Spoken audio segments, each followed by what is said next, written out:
Okay, here we go. What is going on? Ladies and gentlemen, welcome to the Steel City Sports Report, where we talk everything Steelers, Penguins, and Pirates.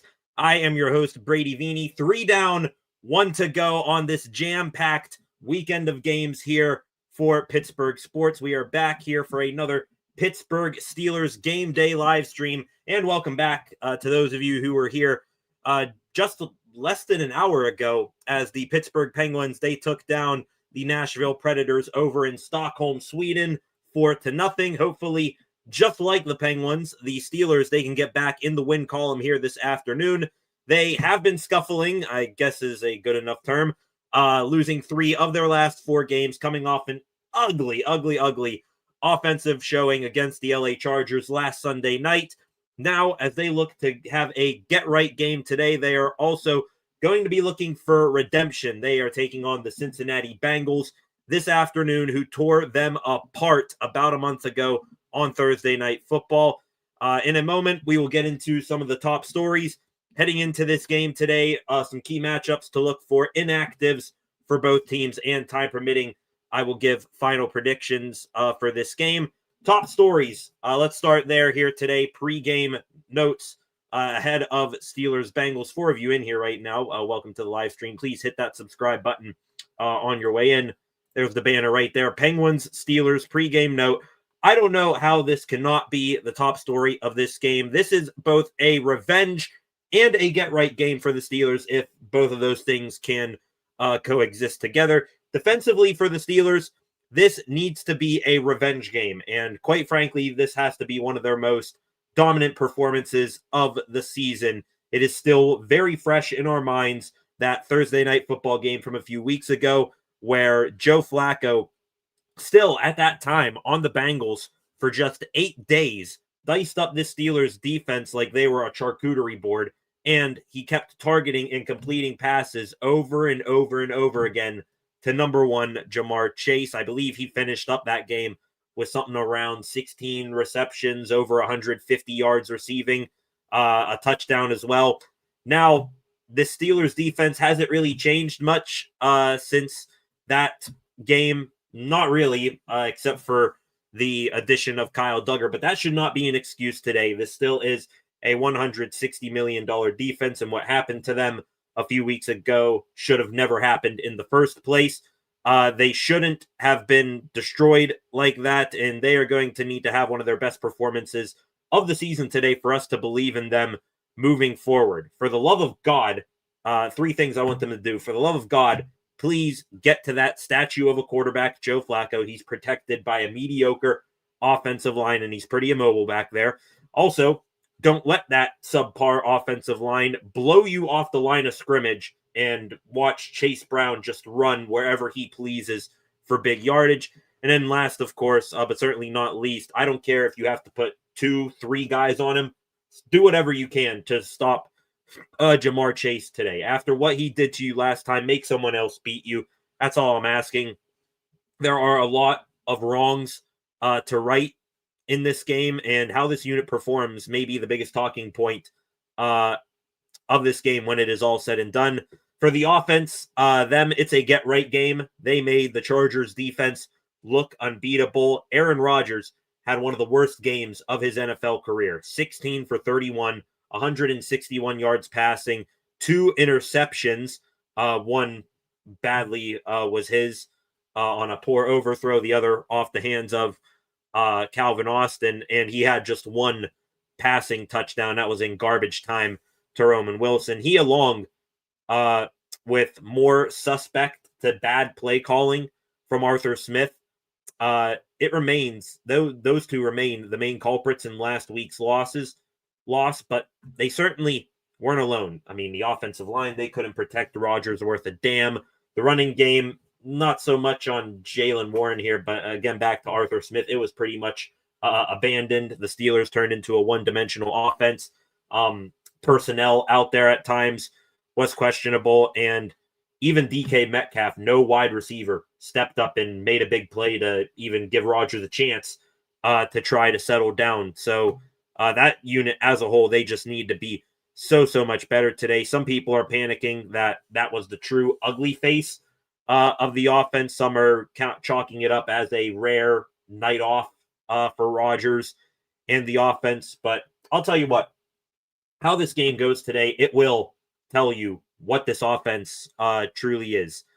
Going back to that ugly Thursday night game from a few weeks ago, this offense for the Steelers, they damn near went stride for stride, shot for shot with the Bengals offense. They just came up just short on a game-winning field goal with like under 10 seconds left. They need to go out there, have a similar performance. Rodgers hit all of his tight ends. I think 4 touchdowns to his 3 tight ends. And I want to see more of that today because really the tight ends, they haven't been used in the passing game at all recently either. Also, if they can't have a similar performance, hell, even if they can't have a better performance than that against this historically terrible Bengals defense, they're down their top pass rusher, Trey Hendrickson, again to injury, and now their first-round pick, defensive end Shamar Stewart, he was put on IR yesterday. This offense, they need to be outstanding today and prove us all wrong. If they can't do that, then dare I say you can just wrap up the season right now. Might as well get Mason Rudolph in there for a couple of games, see what you have in Will Howard, because just can't have what happened Sunday night against the Chargers carry over into this game today. Offensively, this must be, in my opinion, the most thoroughly played game for the Steelers, no matter what today, or else it is going to be a gloomy forecast ahead for the rest of the season. The last two top stories for today, not even relating to this game, but they are pretty important. The Steelers earlier this week, they added Asante Samuel Jr. Was added to their practice squad, had spinal fusion surgery in the offseason, and was not picked up by any team in free agency. His surgery was done by Steelers doctors, so they all know what this injury is and if there's anything long-term affecting of it. Samuel did meet with a couple of teams, ultimately decided to come to Pittsburgh. He did practice this week for the black and gold, but Asante Samuel Jr. will not be elevated from the practice squad. He will not play today. It would have been nice to have someone new to throw, Jamar Chase and T. Higgins' way, but also I do understand and agree with Samuel coming off a major injury. He had no real training camp, had no ramp up, throwing him into a regular season game with, still trying to get back into football shape here and off of 4 days with the team. I agree holding him out here. The other story that is important, but doesn't directly relate to this game, the Bengals, they will be getting Joe Burrow back soon, or at least are supposed to. They had Burrow. He is back practicing in his 21-day window to return off of IR from his turf toe injury in week 2. And it's kind of crazy to say this, but there is probably a real debate to be had for Steelers fans, at least in the mind of Mike Tomlin. Who would you rather play in this game, Joe Burrow or Joe Flacco?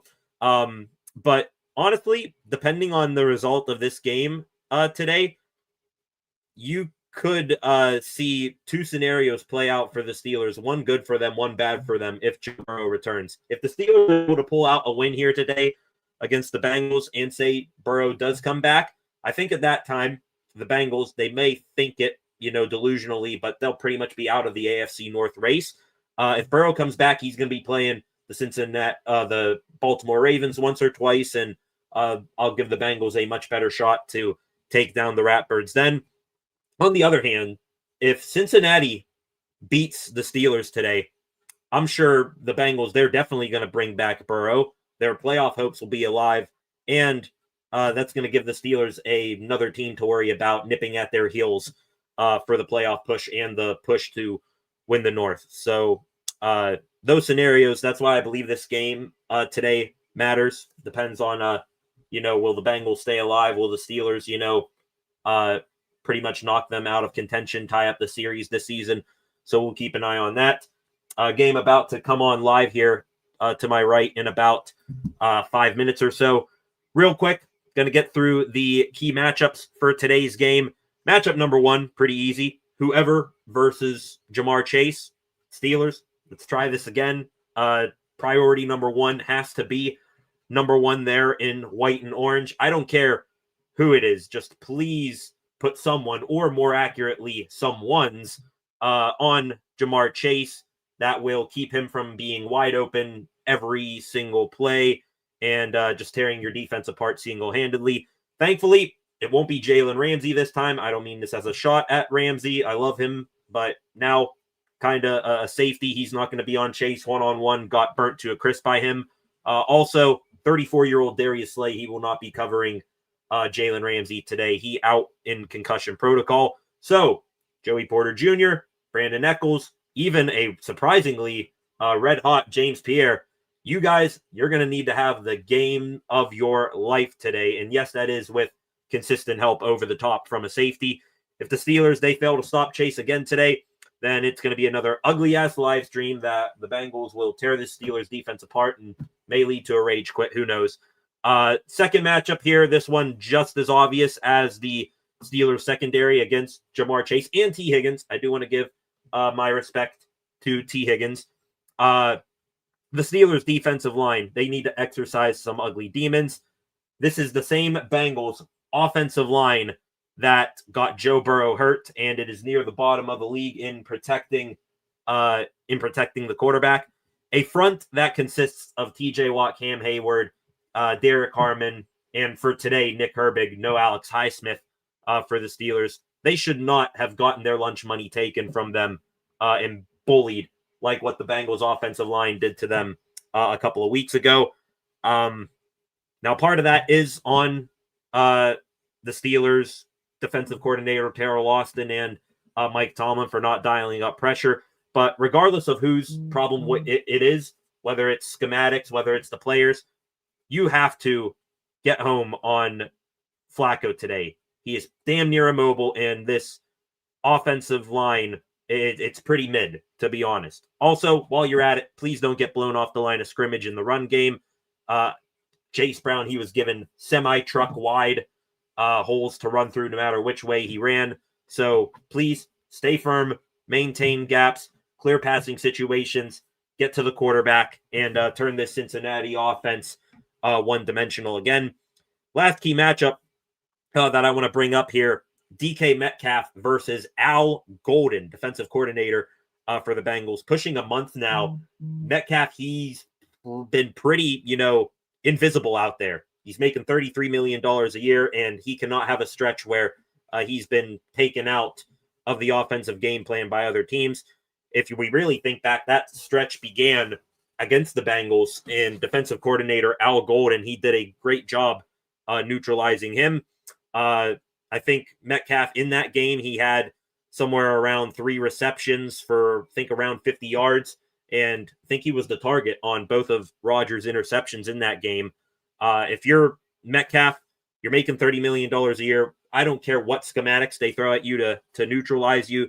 You have got to be a big game player today and make some plays. Same thing for Arthur Smith. Utilize Metcalf differently than what we've seen before and get him going again. If they can't get Metcalf going again today, it could be a long rest of the season for number 4. The game about to come on here to my right, they're throwing up the CBS NFL logos. Real quick, inactives for today's game. Will Howard activated off of IR. He is the emergency QB3 for the Steelers. Darius Slay out with a concussion. Corey Trice still on IR with multiple injuries. He's done for the year, I think.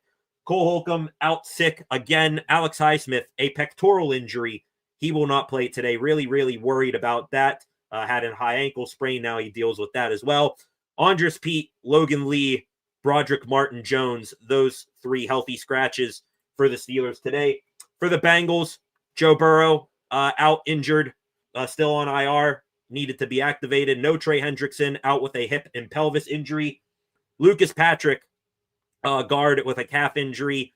Not sure if he's out today. He was questionable. Samaje Perine and Shamar Stewart, running back and their rookie first-round defensive lineman. Those 2 are both out. The Bengals putting Shamar Stewart on injured reserve yesterday They have elevated defensive end Isaiah Foskey and running back Kendall Milton from the practice squad today, and have signed guard Jackson Kirkland from the practice squad. Going to get to the Steelers moves here in a moment. Kickoff is underway. Evan McPherson boots this one away and bringing it out and being stopped at around the 20-yard line is Keyshawn Williams. Hopefully a bigger, better game for Keyshawn Williams here today. Had a muffed punt that turned the ball over on Sunday night against the Chargers. He looking to right that wrong. For the Steelers, they today have elevated Mark Robinson and corner Deshaun Jameson from the practice squad. So some help on defense, mainly special teams. No MVS or Asante Samuel Jr. in this one.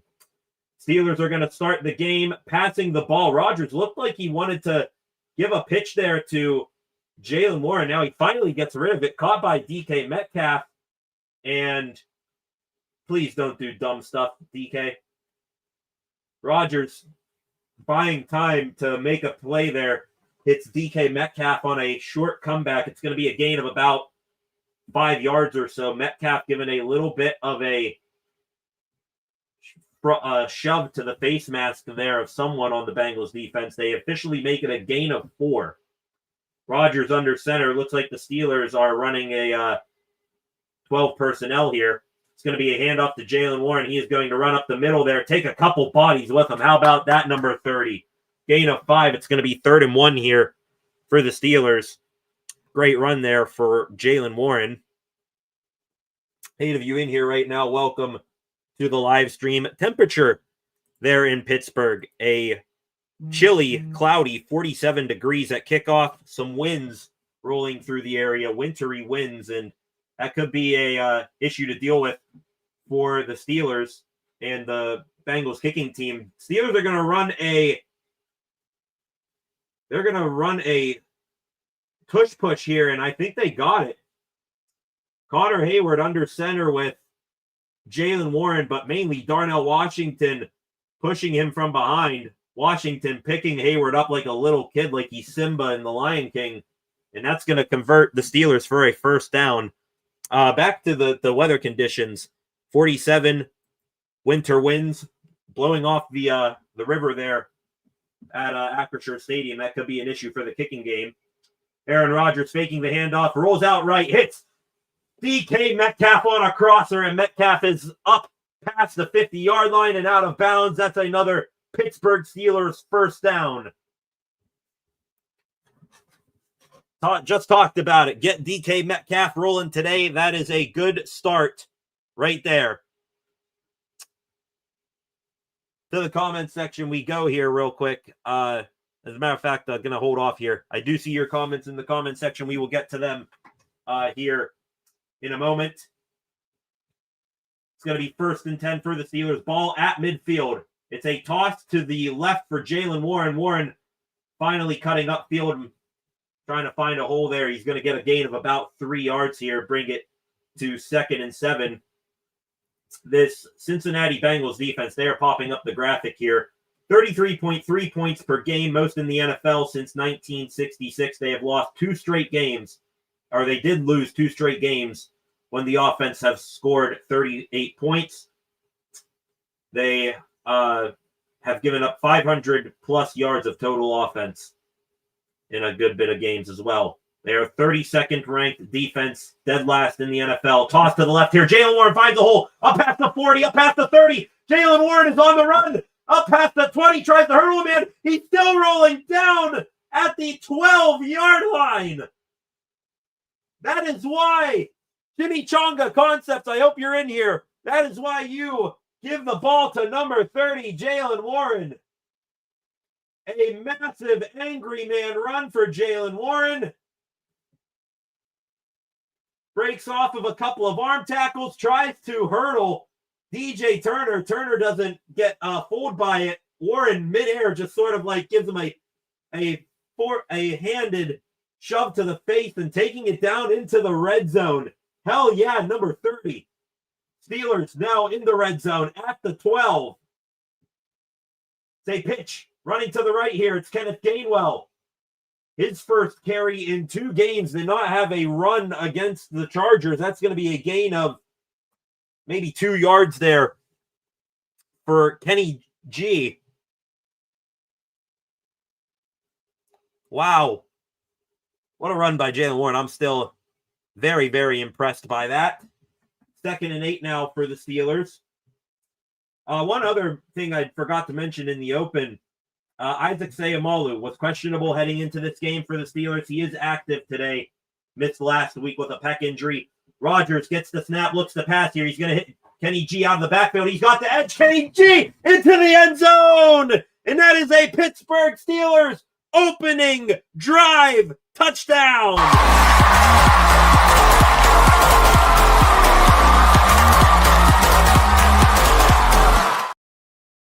Whoa! Welcome back, offense, at least for the opening drive here. Gainwell one-on-one with Barrett Carter, the rookie linebacker. He had the edge, got to the pylon, and the Steelers, again, putting up points on their opening drive. Extra point here from Chris Boswell. It is right down Main Street. And the Steelers, boom, like that, a 7-0 lead to begin this ball game. 10-12 left to go in the first quarter. A thorough, pretty flawless drive there for the Steelers. Some big points. DK Metcalf, they got him the ball a couple of times. They fed Jaylen Warren the ball, and they wrap it up there finally, getting the ball punched in. Their red zone offense been pretty suspect the past couple of weeks. That was huge for them there. Hopefully a confidence booster for that offense after last week.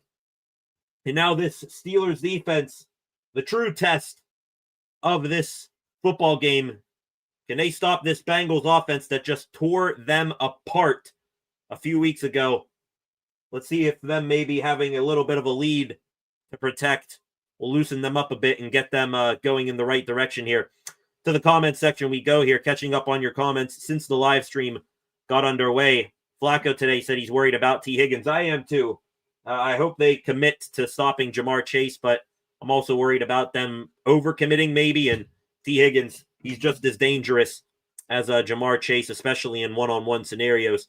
Jaeger in the comment section here. Yinzer in France joined. Come on, Steelers. Was talking about you earlier, Jaeger, for the Penguins Predators live stream.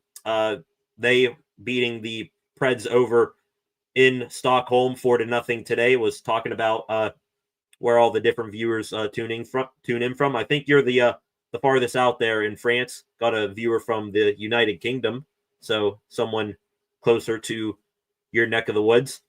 THP here had a 15-hour, 500-mile driven work day yesterday, only to hear Notre Dame boat raced by Pitt at the end of your pod. Yeah, THP, you joined in for that. That was not a fun game to watch. But hey, Blake, like Pat Narduzzi said, it's okay. We can get beat by 100 as long as we beat Miami and Georgia Tech. We're good. I mean, true, but don't say the quiet part out loud there, dudes.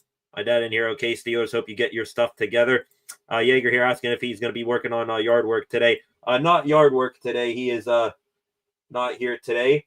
He's actually closer to this football game than I am, but I'm sure his vibes will carry on. The yard work vibes will carry on. It's off to a good start here. Flacco with the focus up. TD, everyone excited for the first drive. Great first drive. Lance 3-3 back here. Was here a little bit for the hockey game earlier. Everybody hit the like and subscribe button on your way in. 10 of you in here right now. Please hit that button. We are up to, I believe, 634 subscribers here on the channel. Opening kickoff of the game here for the Steelers defense by Chris Boswell. It's going to be fielded by Charlie Jones. Brought out and stopped there. Great tackle by Ben Skoranek. He's going to tackle him around the 20-yard line. And now this Bengals offense is going to come onto the field. And this is Joe Flacco's 200th career start. Dan, he old. Flacco now against The Steelers in his career, 11 wins, 30 touchdown passes, over 5,000 yards. He's going to start the game passing here. He's just going to dump it off in the backfield. Chase Brown, he is going to be taken down there by TJ Watt for the loss. Good start right there.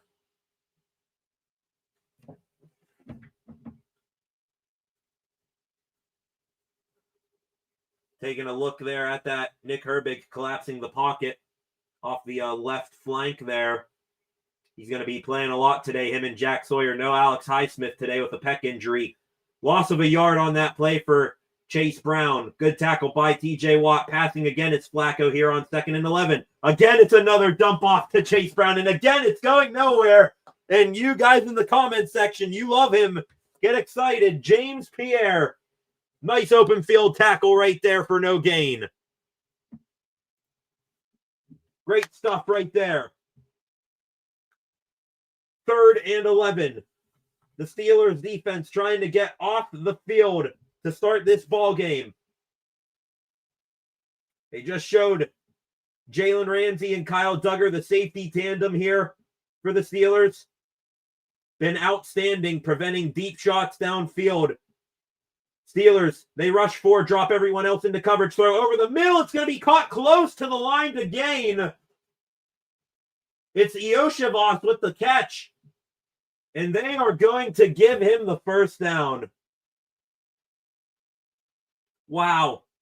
Bengals are going to run this quickly upfield here to prevent any sort of review. They do get the snap off. Flacco looking to pass with time. Firing over the middle. Again, that is low and incomplete. Intended for Jamar Chase. Joey Porter Jr. JPJ in coverage. Great stuff there from 24. Wonder if he's going to be lined up on Chase all game. Up at the line of scrimmage, press coverage. Some clean handsiness near the line of scrimmage. And then tight coverage forces the incompletion. Turn it to 2nd and 11 now from the Bengals 39. Flacco, a 2-receiver set to his left. T. Higgins at the bottom of the screen to his left, excuse me. He's got Chase in the slot to his right. Brandon Echols on Chase right now. Got a bit of a delay here. Zach Taylor, head coach for the Bengals, in the official's ear right there. Play clock is now going to start up again. You got Porter on Higgins at the bottom of the screen. Chase in the slot with Echols at the top. It's going to be a handoff here to Chase Brown. He's going to lower his head and push forward here for about 3 yards. So that's going to turn it into 3rd and 6, actually. I gave him 4. It's 3rd down again. Come on. Can the Steelers now get this stop? Let's see what they have in their bag of tricks. Nothing over the middle of the field. Come on. Empty backfield for Flacco. Brown lined up out as a wideout. 2 receivers and a tight end to the right. 2 receivers to the left. False start. There's no false start. Pass over the middle of the field. It's caught and getting the first down. Oshivas again. They totally there just missed a false start on left tackle. Orlando Brown. A clear as day false start that they did not pick up. It's a Iosivas on a crosser from right to left. And that's another 3rd down conversion for Cincinnati. Going to start this new set of downs with a handoff to Chase Brown. Ran to the left, cut it back to the right. He's going to get a gain of about 3. I think Jack Sawyer and James Pierre on the tackle there. I have no idea where they didn't see a false start there. Pretty crazy, in my opinion.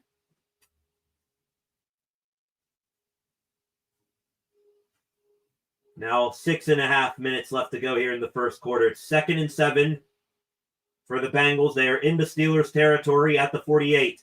Free play here. They got Nick Herbig to jump off sides. It's a handoff to Chase Brown, and it's going to be a gain of a couple there. It's a 5-yard penalty for Nick Herbig, and now they decide to throw a flag. Get the hell out of here with that.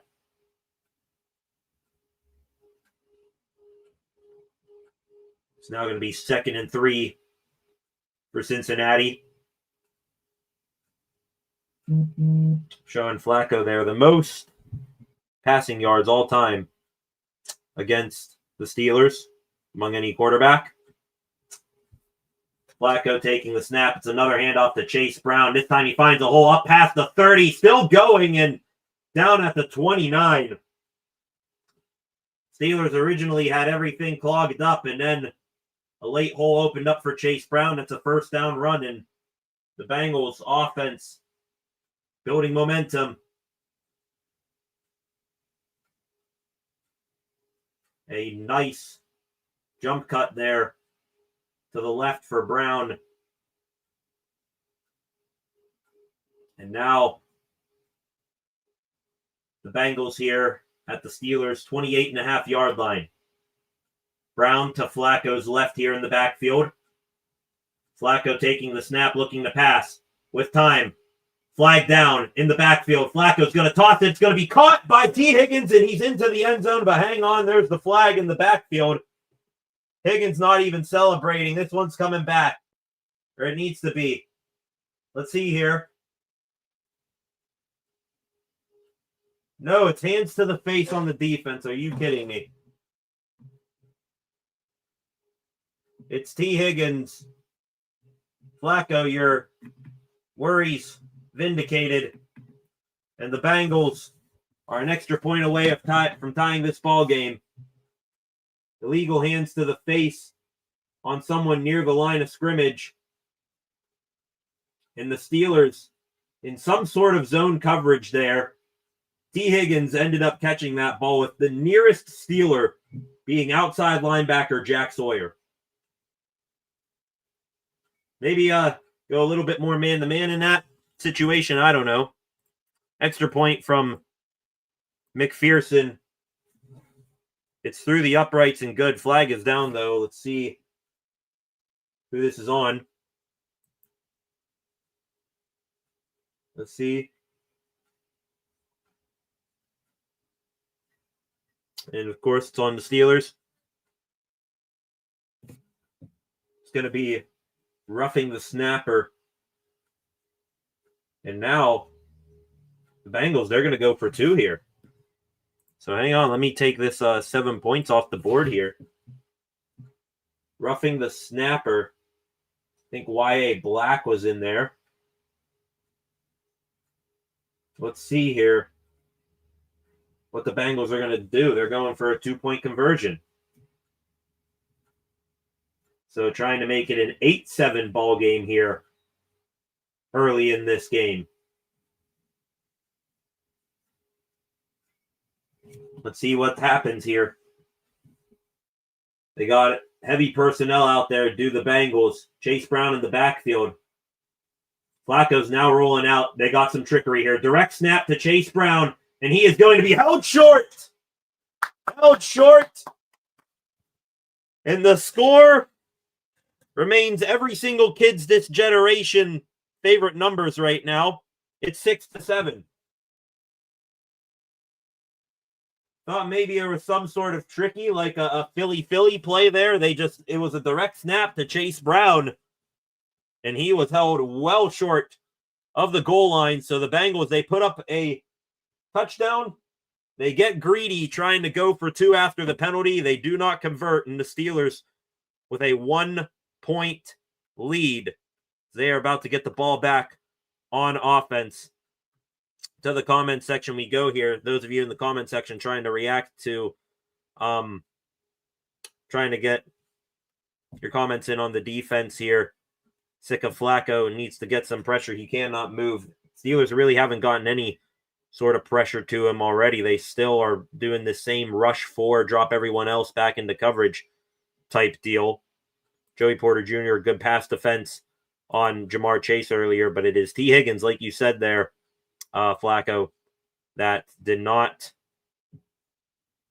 that really hurt him. Still, all of you are reacting. Missed call. I have no idea where the false start was not seen there. Early jump, and yeah, like you said, Flacco, it wasn't just Brown either. I was just picking out a guy. The whole left side of the offensive line moved before that, and it was not called.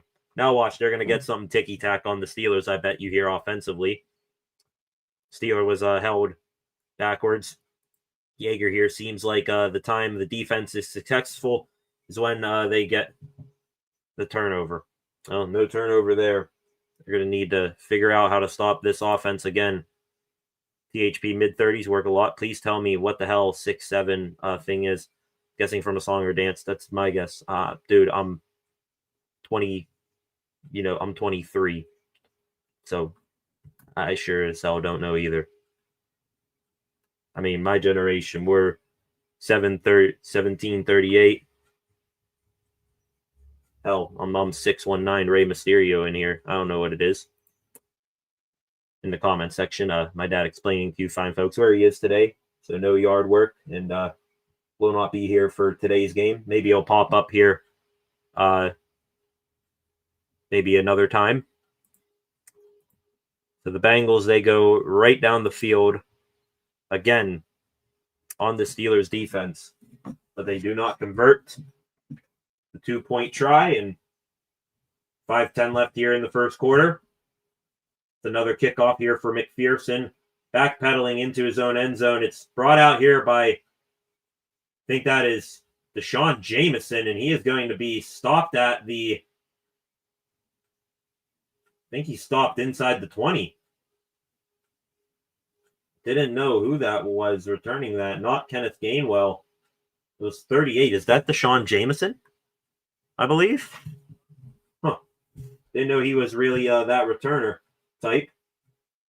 Showing replays now of the 2-point try, which was a bad fail for the Bengals.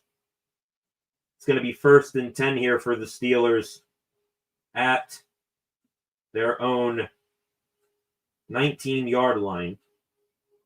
Aaron Rodgers with Jalen Warren to his right.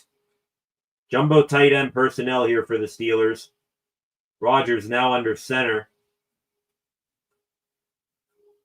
Rodgers makes a check. Looks like he might have almost gotten a guy to jump off sides. Spencer Anderson in motion. It's a pitch and running to the left, Jalen Warren, and is able to avoid a man in the backfield and get ahead for 2 yards. Sample, number 96 in there on the tackle. Does that make them have 2 samples now? Don't they have a sample tight end? Right? Yeah, they got Drew Sample, the tight end, and then they got Cam Sample, defensive end. Melanie Collins, sideline reporter for CBS for this game today. Of course, the field conditions there at Acrisure, a conversation today. Pitt just playing Notre Dame on that field 24 hours ago. It's going to be a pitch and catch here to Kenneth Gainwell, and he is going to have the first down. Bit of a screen set up there out to the left for Kenny G, and he's going to pick up just enough for a new set of downs. Clock continuing to run, about to go under 4 minutes here. Aaron Rodgers getting the play call in from the sideline. Maybe get the ball back in the hands of DK Metcalf here, I'm just saying. Want to see him get going more than just 2 catches on the opening drive. Ball at the 29, Jalen Warren deep in the backfield here. And he is going to not get the handoff. It's kept by Rodgers, stepping up, rolling out to the right. Rodgers now throws in. It is incomplete. Demetrius Knight Jr., the rookie linebacker out of South Carolina, draped all over the intended target, Darnell Washington. Speaking of South Carolina, how crazy that game was yesterday. It was on at the same time as Pitt Notre Dame. The Gamecocks getting out to a 30-3 lead on number 3 Texas A&M, and then they blew it, losing 31-30. 2nd and 10 now for the Steelers. Lots of bodies in near the formation. They got a man to jump off sides, and that's going to be a penalty. I think that was Davis Gaither. Neutral zone infraction now. Made contact with Broderick Jones. Or excuse me, that is not Davis Gaither. They gave it to Murphy. I think Miles Murphy, the Clemson product, drafted a couple of years ago.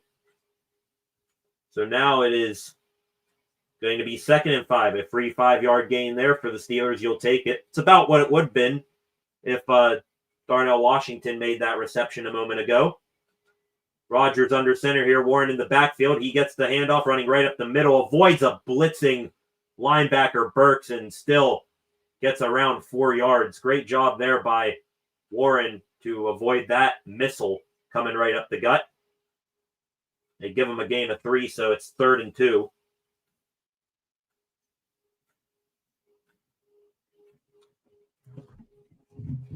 Clock now approaching 3 minutes left to go in this first quarter.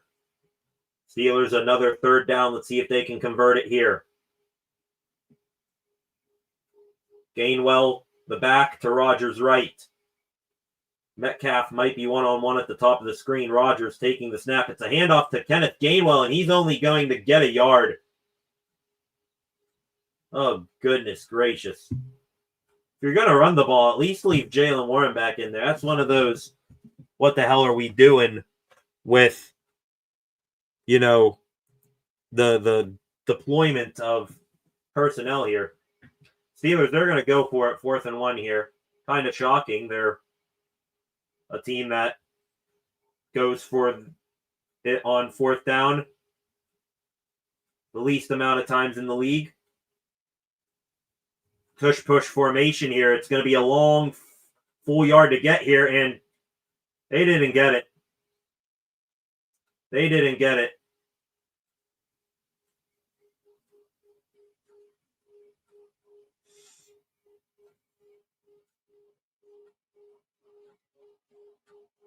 What?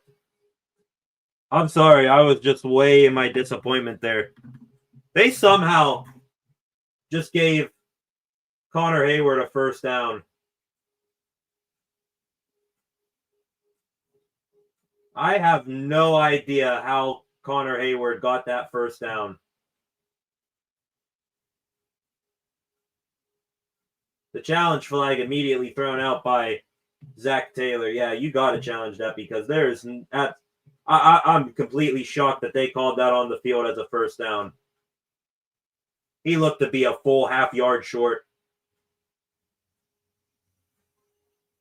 Also, don't mean to be picky here. He probably was going to be short either way, Connor Hayward. But they were very, very quick to blow the whistle there. Like, as soon as forward progress was stopped, the whistle was blowing, and I think Hayward even got a couple extra inches after that. So, just, wow. I'm confused by that. I truly am. That's the give and take with Arthur Smith. On 3rd and 2, you take your best bowling ball, wrecking ball running back out of the game. You run it with Kenneth Gainwell. And then on 3rd and a full yard, maybe even a little bit more, you decide to run your tush push for the 2nd time with Connor Hayward, which he ain't no lengthy guy that's going to be able to extend out for the 1st down. Just unbelievable, the play calling there. And they're going to look at it. They're at commercial right now. I will be shocked if they end up coming back and saying that the call on the field of a 1st down stands. Just unreal. Love you guys in the comment section, by the way, trying to figure out what 6-7 is. And Flacco asking the big question, why are we using Gainwell? I don't know. I don't care if it's 3rd down. Jaylen Warren, he's not, no Najee Harris or Caleb Johnson, where you can't rely on him to catch the ball out of the backfield. Especially if you're running the ball. Why not have Warren out there? Like for real, come on. That was stupid indeed, Flacco. never get it done on fourth down, especially on their own side of the field. And yeah, that's going to set up the Bengals at around the 45-ish yard line, something like that, somewhere around there. I'm not quite sure. Here we go again. Same stupid stuff. Concepts take the refs' whistles away. We don't. Why don't they blow it early for the Eagles? They blew it the second he was touched. It kept pushing. I agree, Concepts. Now, I agree with you. Was he still going to get the first down, even if they kept pushing and pushing? I don't think so, but that was a super, super quick whistle. The referee's not on the Steelers' side to begin this ball game. That's for sure. Unreal. Back from commercial here. Can't tell from this angle behind the goalpost if it's going to be a turnover on downs. Are you kidding me? They called it. They said the call stands.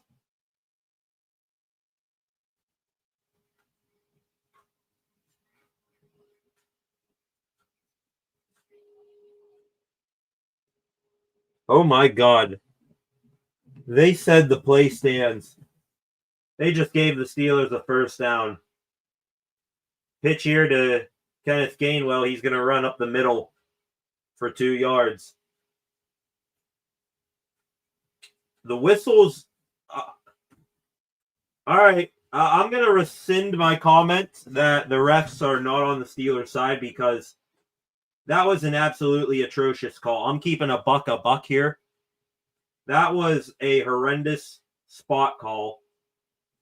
Yes, they did do a terrible job blowing the whistle as soon as his initial forward progress was stopped. But they said, as the referee was clearly running in to spot the ball, they said that that his second effort got the first down, which it did. But the whistle was blown way beyond before that. Second down pass over the middle there intended for DK Metcalf is incomplete. Was running a post there, it looks like, and had a man draped all over him. Aaron Rodgers wanted a pass interference call. Wasn't going to get it.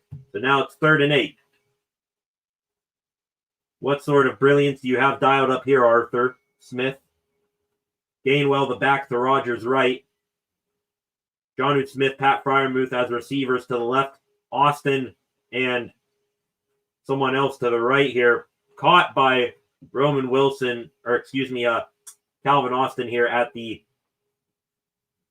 45-yard line. And now it's going to be a punt. It's going to be 4th and 5 here for the Steelers. Let's look here. Did he catch it? Yes, he did. Cam Taylor-Britt in tight coverage for the tackle there. So now the clock counting down, 20 seconds left on the game clock here. Corliss Waitman, his first punt of the day oncoming. 4th and 4. Punt is away. Back at the 10-yard line. It's going to be fair caught there by Charlie Jones. Had Roman Wilson and Scotty Miller as the gunners there coming downfield in a hurry. And with 9 seconds left, why are we taking a commercial break? Okay, good. It's a picture-in-picture commercial break. I was just about to say, there's 9 seconds left here in the first quarter. You're really going to take a commercial just to run one play when you come back and take another commercial here? They're doing some picture-in-picture break here. Hopefully it's 30 seconds or something. I don't know. They got some sort of eye on the field thing going on here. Yeager here. Refs felt bad missing the Bengals' false start. Yeah, it does even up things a little bit. Still, though, that whole thing makes my head hurt. That whole play, push there. Everything about it. From play call to execution to the spot of the ball, the job the referees did, all of it. So it's going to be 1st and 10 here from the 10 for Cincinnati. They're just going to hand this off to Chase Brown, and he is going to spin his way forward for about 3 yards, maybe 4, and that's going to be the end of the first quarter. So 3 drives, 3 full drives in that quarter. 2 of them for touchdowns, 1 of them a punt. And now we head on to the second quarter of play. Concepts here, clear DPI. JPJ gets called every time for nothing constantly. Love you, Brady. Tinfoil hat is on. It's on too tight, you say there, Concepts. You always are monitoring the refs very, very closely. Flacco here with his analysis. Meg game so far. I agree. That last drive for the Steelers really, really slowed things down. It felt like this game was chugging along really quickly, and now we're on to the second quarter here. Going to take real quick the first break of the program here. We'll be back here in a couple of seconds. Second quarter oncoming, 7-6, Steelers out in front.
Welcome back.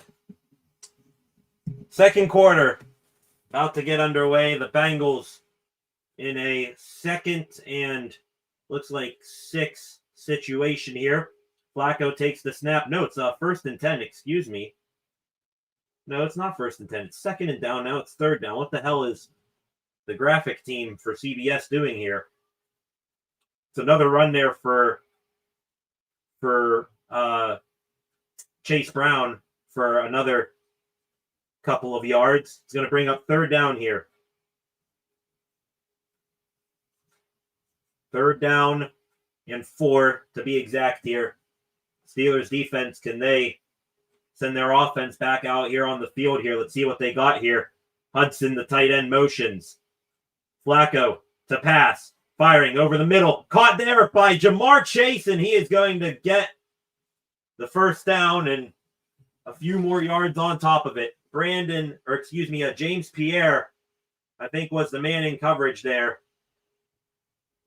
And there's the first catch of the day for number 1 in white and orange.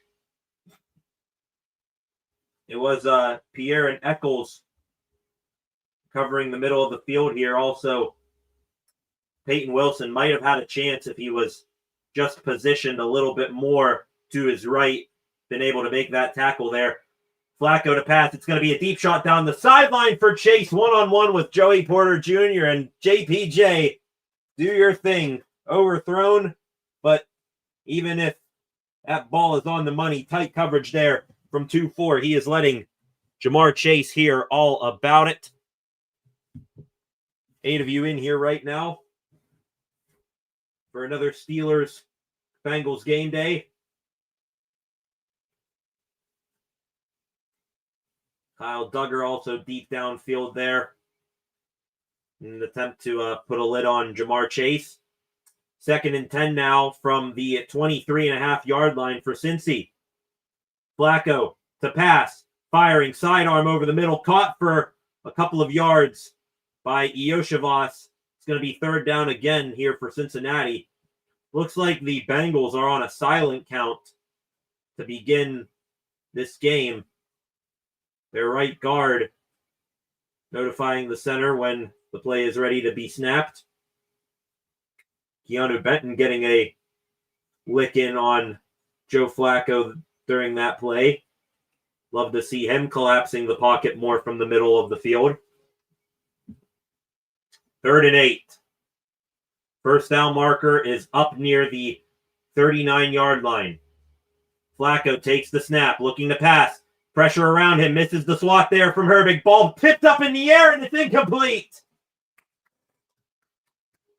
Flag is down, though. They better not be calling roughing the passer here. No. No. Flacco avoids the sack. Nick Herbig around the end on. Oh my God. They called roughing the passer on Flacco.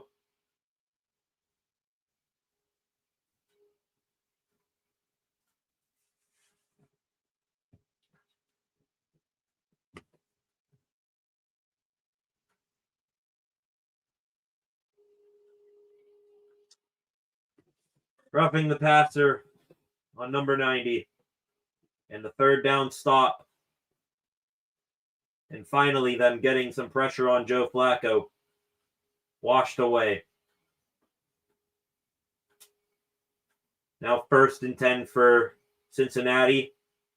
Just a hair beyond the 40-yard line in their own end of the field. It's going to be a handoff here to number 25 for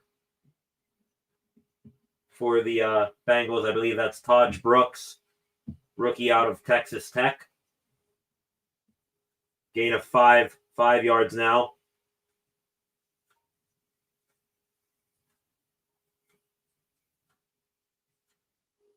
Now, to make things even better, they bring in Gene Steratore, the rules analyst there for CBS, and he said doesn't look like Watt landed on him with his full body weight, so he wouldn't have called anything there. Now a flag here as the play gets snapped. It's going to be a false start on the offense. Finally, they got one. It's about damn time. It's going to be on Dylan Fairchild, I think, the starting left guard. How about it? They finally call a false start. Yay. My goodness, this officiating.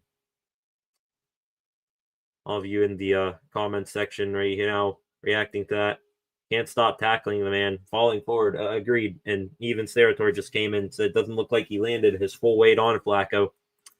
Not roughing the passer. 2nd and 10 now. It's a handoff here to Chase Brown running to the left. Finds a hole wrapped up there by Peyton Wilson around the 45-yard line. So it's going to be 3rd and a bit more manageable here for Cincinnati Concepts. So Chase can punch JPJ at the line of scrimmage, but DK gets called a week or two ago for a lot less. Now they cheat again. Flag and Watt, totally bogus. Chargers drove Rodgers twice into the ground. NFL is rigged. Yeah, especially that missed helmet-to-helmet hit Bud Dupree late on Aaron Rodgers, but whatever. Not the same officiating crew as Sunday night, I believe. So this one just bad in their own right. 3rd and 6 here. Flacco's going to take the pass. He's going to chuck up a deep one downfield. Broken up! Incomplete! How about it?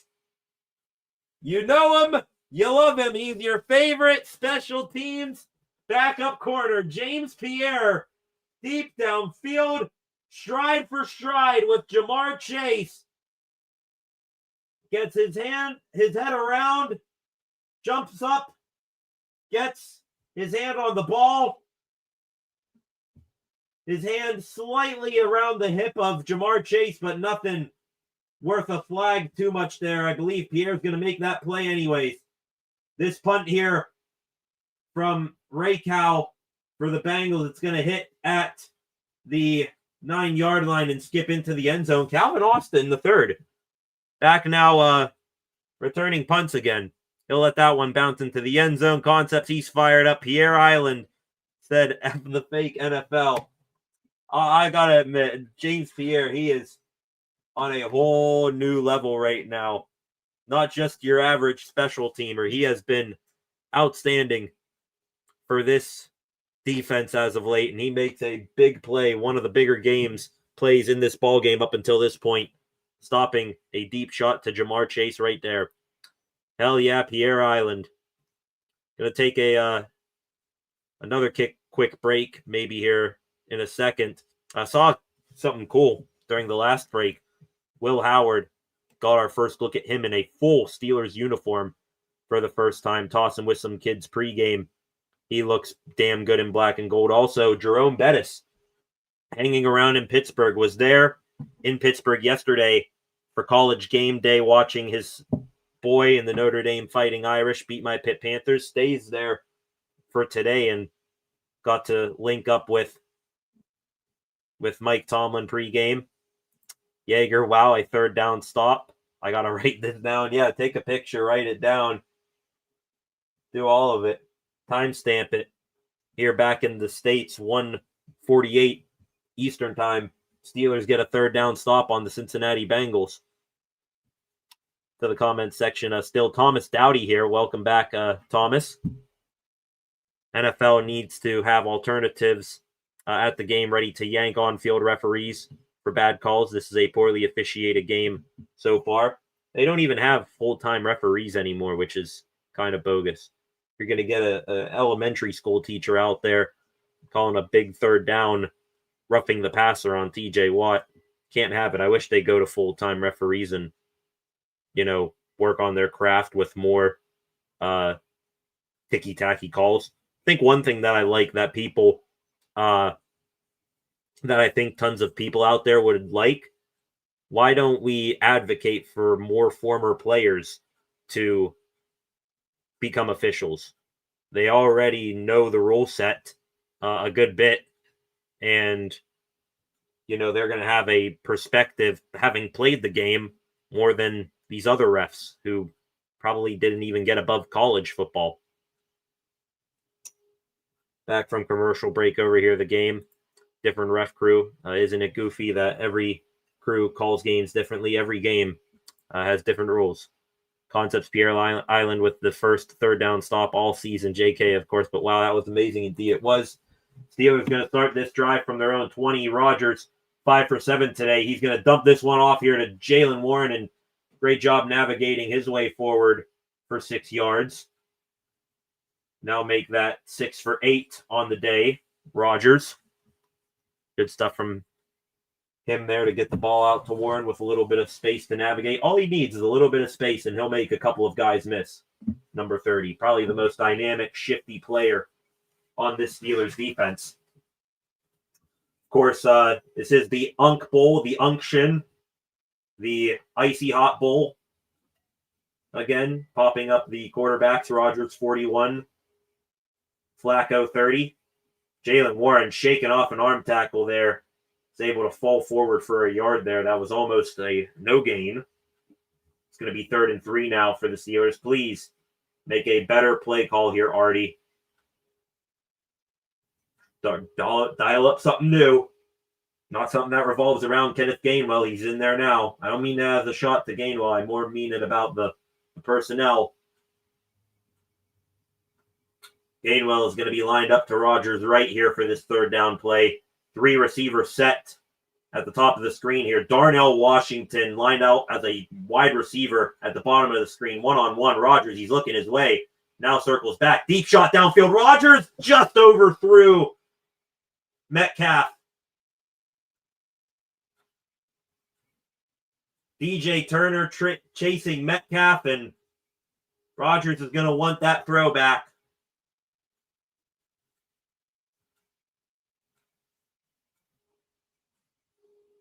Just a tad bit overthrown for DK Metcalf as he was heading towards the sideline. Now make it 4th and 3. And the Steelers are going to punt again. Back at his own 11.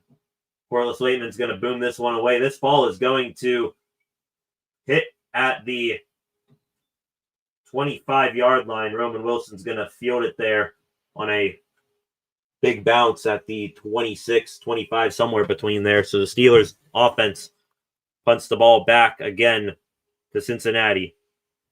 And Yeager, frustrations, I know. Another bit of an overthrow to Metcalf. I don't think we're going to have the excuse for Rodgers that Metcalf didn't run a good enough route there. So that sucks. Going to take another quick break here.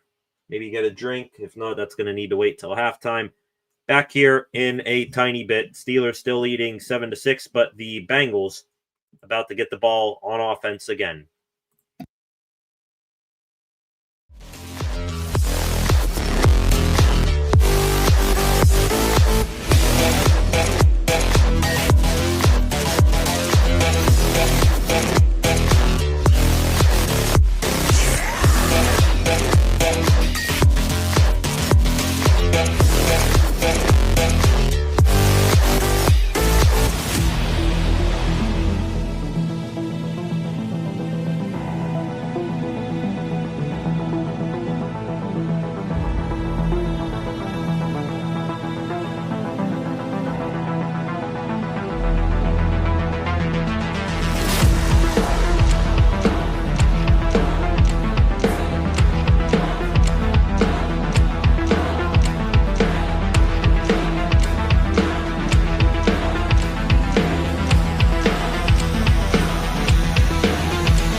Welcome back, ladies and gentlemen. 7-6 here in the second quarter between these two AFC North opponents.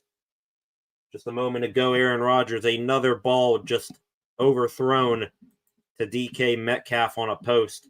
You know what? Maybe I will actually give Rodgers a tad bit of a break because they just came back from commercial break, and those terrible towel flags that they have at the far end of Acrisure Stadium, those things look like they're about to fly off the pole. The wind is blowing so heavy there, at least 25-mile-an-hour winds there at Acrisure. So maybe put the ball on the ground a little bit more. Pass here on first down for Flacco. It goes just behind Jamar Chase. Jalen Ramsey coming downhill in a hurry from his safety spot. Breaks up that pass there. Would have been a tough ball to haul in regardless for Jamar Chase.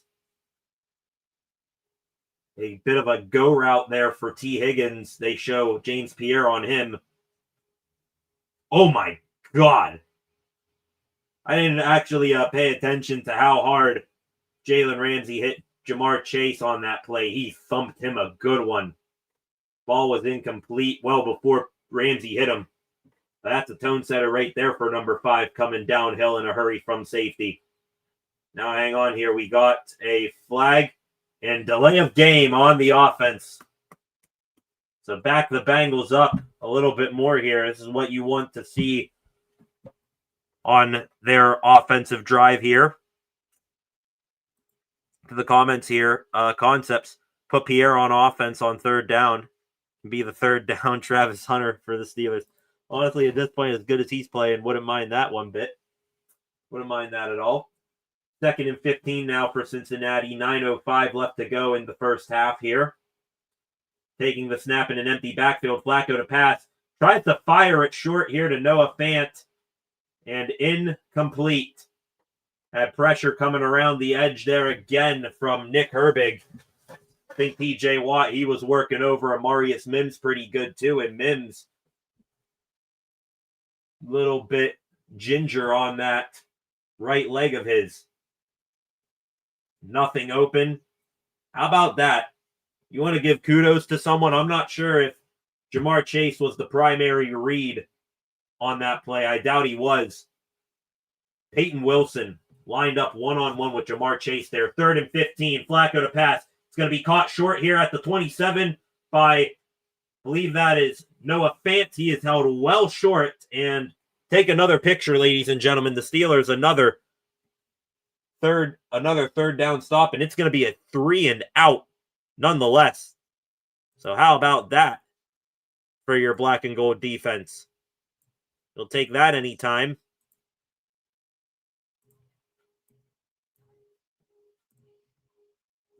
Going to punt it away again here. Calvin Austin stands back at his own 25. Reccal, the punter, from his own 13.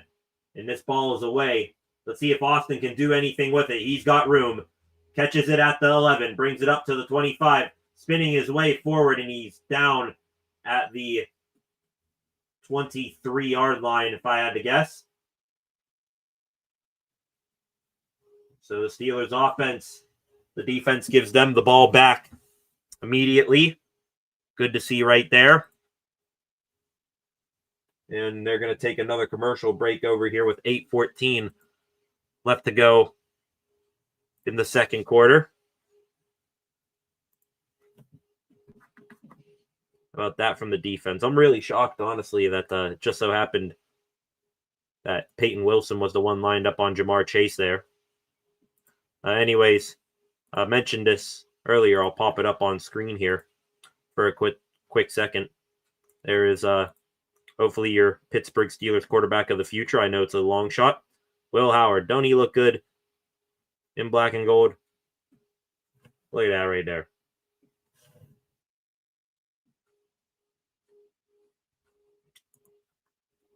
I think John Gruden, Barstool Sports, he was there there yesterday for Notre Dame Pitt and gave him a big shot or a big shout out to Will Howard. Said he'd be shocked if Howard isn't a good NFL quarterback. You want to go back to the referee situation there, Concepts. I'm now seeing on Twitter a still shot where Cam Hayward, he's damn near in a full Nelson from, not sure if that's right guard Dylan Fairchild or center Ted Karras, but clear obvious hold there, not called. Meanwhile, the other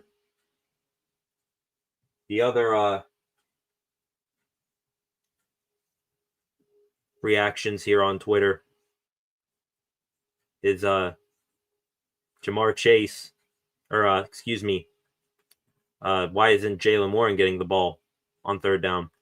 Update here, injury update. Was wondering why I think Deshaun Jameson was doing some kick returns and why we saw Calvin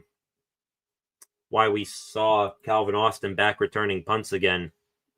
We got Keyshawn Williams, the do-it-all return man for the Steelers. He is in concussion protocol and is out for the remainder of the game. That is from Steelers PR spokesperson Burt Lawton.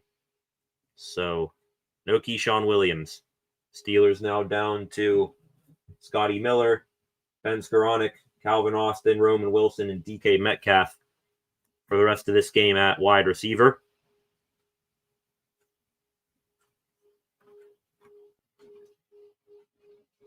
Take a look here. Leading the terrible towel twirl in Pittsburgh, Rocky Blyer. So he's there as well. What's with the legendary running backs in Pittsburgh today?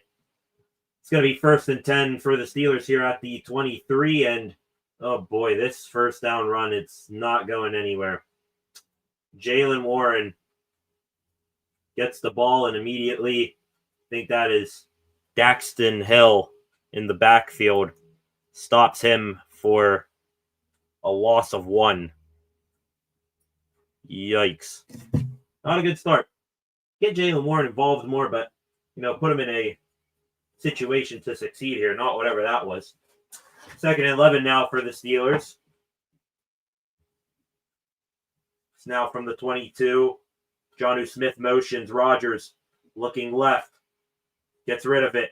Out in the flat there, it's Freiermuth. Makes a man miss. Pat Freiermuth has got the first down. Still pushing his way forward up past the 40-yard line.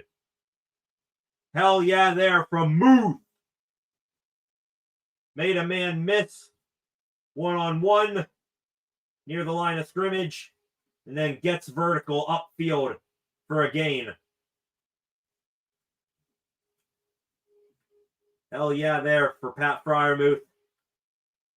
That was, I think, Barrett Carter again, another rookie linebacker for this Bengals defense that he made miss.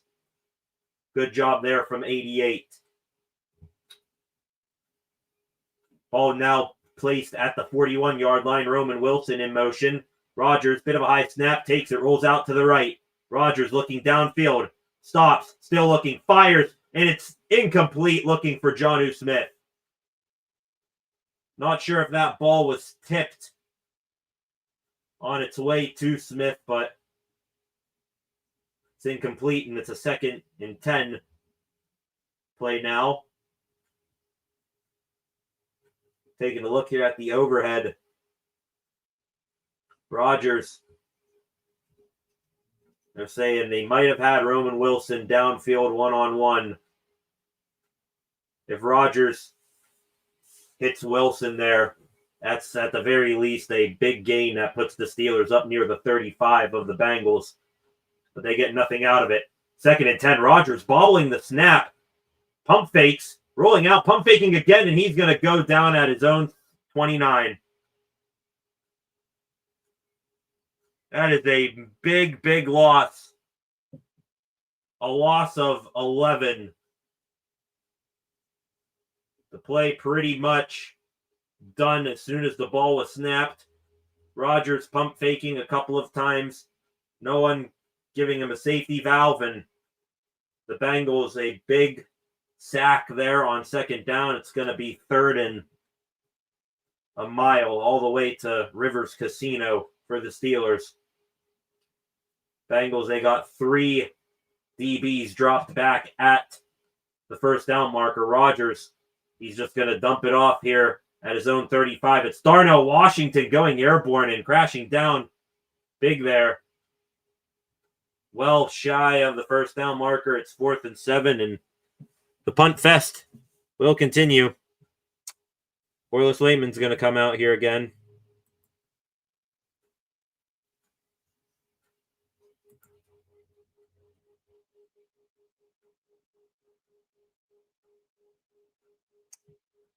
Oh boy, yeah, this game's getting real ugly to watch.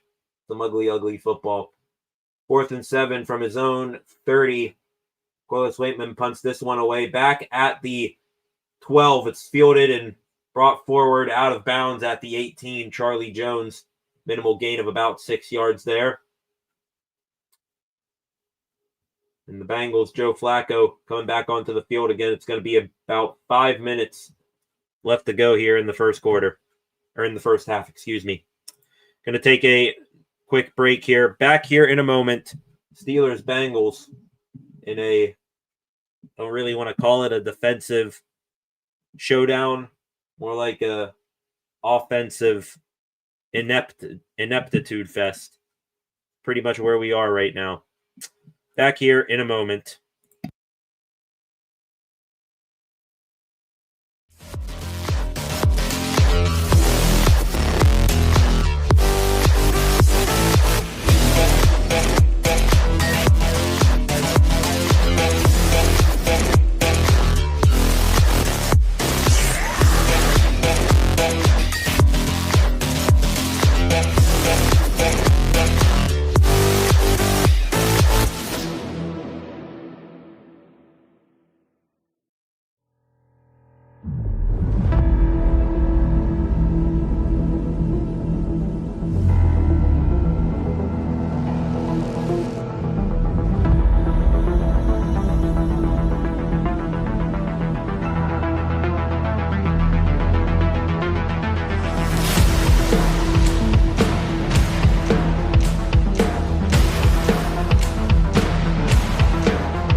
Welcome back. 5 minutes and 1 second to be exact left here in the first half of play between the Steelers and the Bengals. Joe Flacco under center here at his own 17-yard line. It's going to be a handoff to Chase Brown. He is going to run into the tender, loving arms of Cam Hayward and be stopped for a gain of 1.5 yards. Going to officially make it a 2nd and 8, though it's really 2nd and 8.5.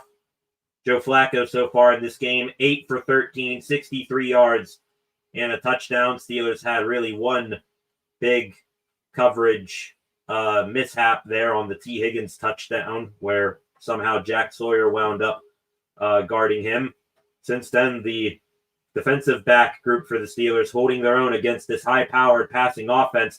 Flacco here throwing on 2nd and 8. He's just going to get it away to Chase Brown. Pressure immediately up the gut from one of those interior defensive linemen. I think it might have been Cam Hayward. Flacco ran for his life. Was able to check it down to Chase Brown for a gain of 2 again. Stopped by Patrick Queen and Jalen Ramsey. Now make it 3rd and 6 again here for Cincinnati. Can the Steelers defense keep this punt trend alive? 3rd and 6. Flacco to pass. Just tosses one over the top of everyone to Chase Brown, and he has got big yardage right there. A first down at least. I think he stopped up around the 40-yard line. First down for Cincinnati. Steelers rushing Peyton Wilson and T.J. Watt. Brown leaking up right through the middle of the offensive line. Quick catch and get upfield for a nice gain there. They're going to spot the ball here at the 38-yard line. Brown to Flacco's left here. Jamar Chase motions. Flacco taking the snap, looking to pass, looking to the right, pressure around him, avoids the sack from T.J. Watt, throws it in, it's incomplete. Just a throwaway there. T. Higgins was the closest. Malik Harrison all over him. T.J. Watt nearly tripping up Flacco by the foot there. A spin move to the inside on Amarius Mims. And Watt just unable to wrap up the leg of Flacco for the sack. Now make it 2nd and 10 here. Steelers, YA black out there for the black and gold. Looks like the Steelers might rush 5 here. They do. It's a handoff to Chase Brown, and he is going to get a gain of 3 yards there. Make it 3rd and 7 or 6 yards again for Cincinnati. This will be, I believe, the last play coming up here before the 2-minute warning. I got to see what the play clock and the game clock are at. The score bug here disappeared for Cincinnati, so we're flying blind here in terms of time. Flacco, empty backfield, takes the snap, looking to pass. Looking to his left with time. Now throws it over the middle. It's tipped and incomplete. That could have been a big interception for Kyle Duggar. Not sure how much of a chance he had to pick that off, but it's incomplete. Duggar reading a double drag across the middle, and he almost was able to grab that ball, and he might have been off to the races to the end zone. Looking here, yep. Oh my goodness, he had it go right through his hands. Oh my goodness. That is a pick 6 right in front of him that he just let go right through his hands. Calvin Austin, what are we doing? Oh no. The ball hit at about the 25-yard line, and it had great speed as it's bouncing on the ground like it was going to go into the end zone. And Austin, for some reason, as the ball looks like it's about to, go into the end zone, he picks it up at about the 4-yard line and tries to run it back and doesn't really get anything. So the Steelers now at the 2-minute warning, they're going to need to go pretty much the length of the field here to put up a touchdown, maybe get to midfield to give Chris Boswell a chance here. We'll see how they do here in a moment. 7 of you in here right now. Concepts in the comments section. A fake roughing on TJ Watt, but not the other way around. Got it, Zebras. Flacco just threw a pick 6 right there. Duggar just didn't want it. It's that drill that you warm up with every single practice. If you're Steelers wide receivers and DBs, the whole, throw it, catch the ball with your hands, no sort of basket catch. It was right there, and Duggar just missed it. One of those moments that he got too excited and just had his eyes towards the end zone before he even had the ball. Flacco says his anger is building. Calvin Austin just pulled a Gunnar Olszewski type error. Definitely an error, not maybe to the extreme that we saw some things from Gunnar Olszewski, but still a gaffe nonetheless. No idea why he picked that ball up. I don't even think the Bengals were getting all that much closer to maybe checking that ball down at the 1. So, whatever. Steelers got to go the length of the field now. Get this offense humming again. We'll see here as when the play resumes. People in the Twitterverse.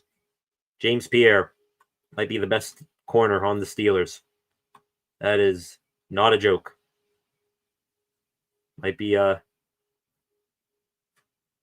probably correct. Oh boy. All right. Game just coming back from commercial now. Concepts just happy he didn't touch and miss. At least he secured it, I guess. Taking a glass half full approach to that right there, Concepts. So the 2-minute warning came with 9 seconds after the fact. It's 1:51 that the Steelers are going to need to go from their own 7-yard line, the length of the field, and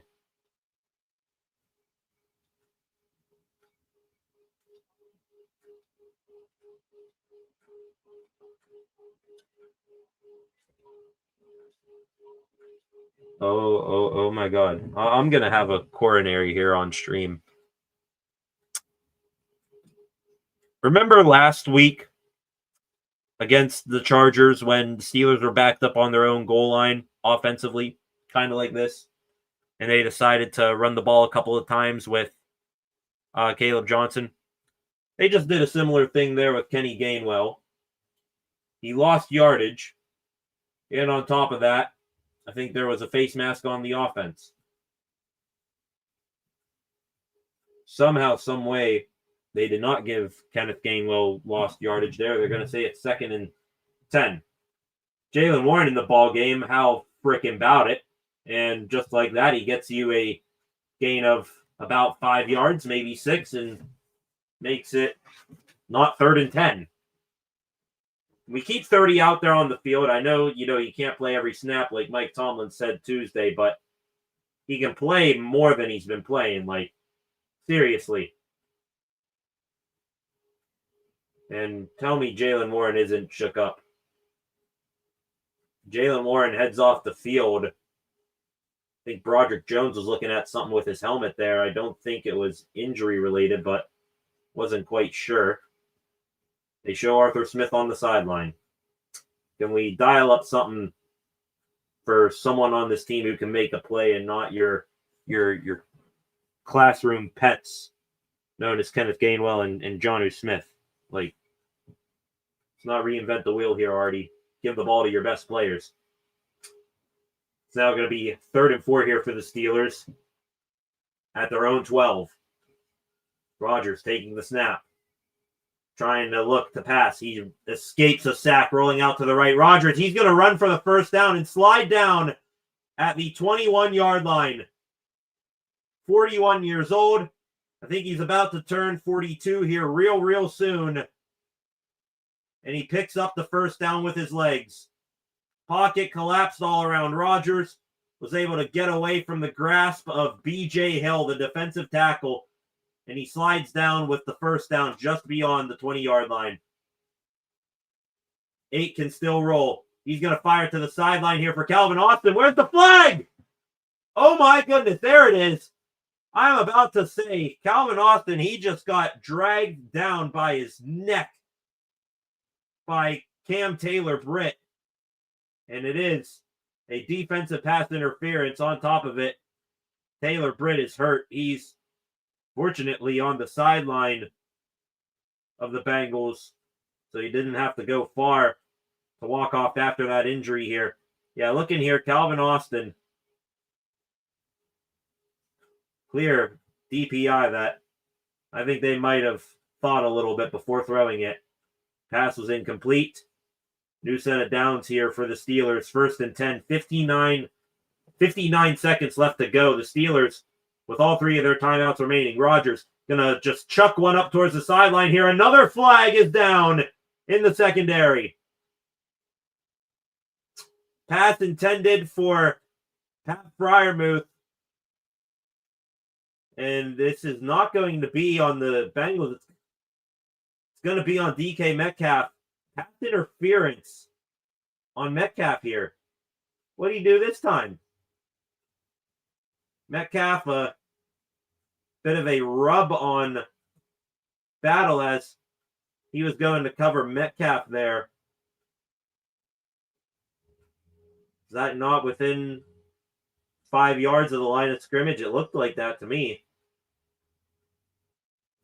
So backwards go the Steelers.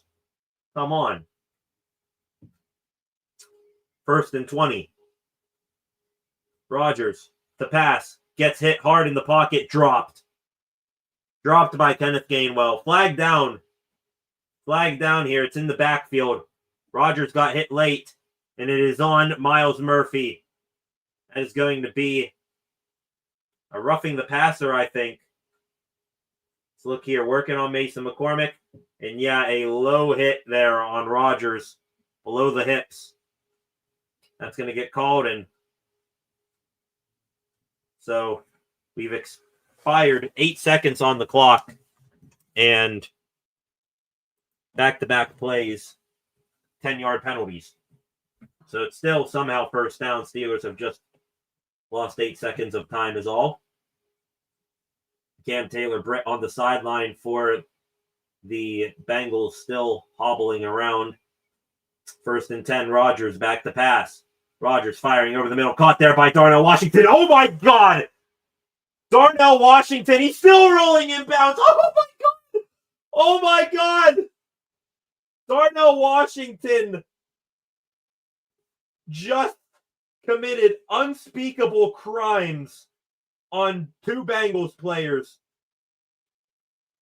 Gets the ball, stiff arms Barrett Carter into the ether, avoids a tackle from Battle, and then, not sure if that's Geno Stone or who it is, at the end of this run, Washington just bull rushes him into oblivion.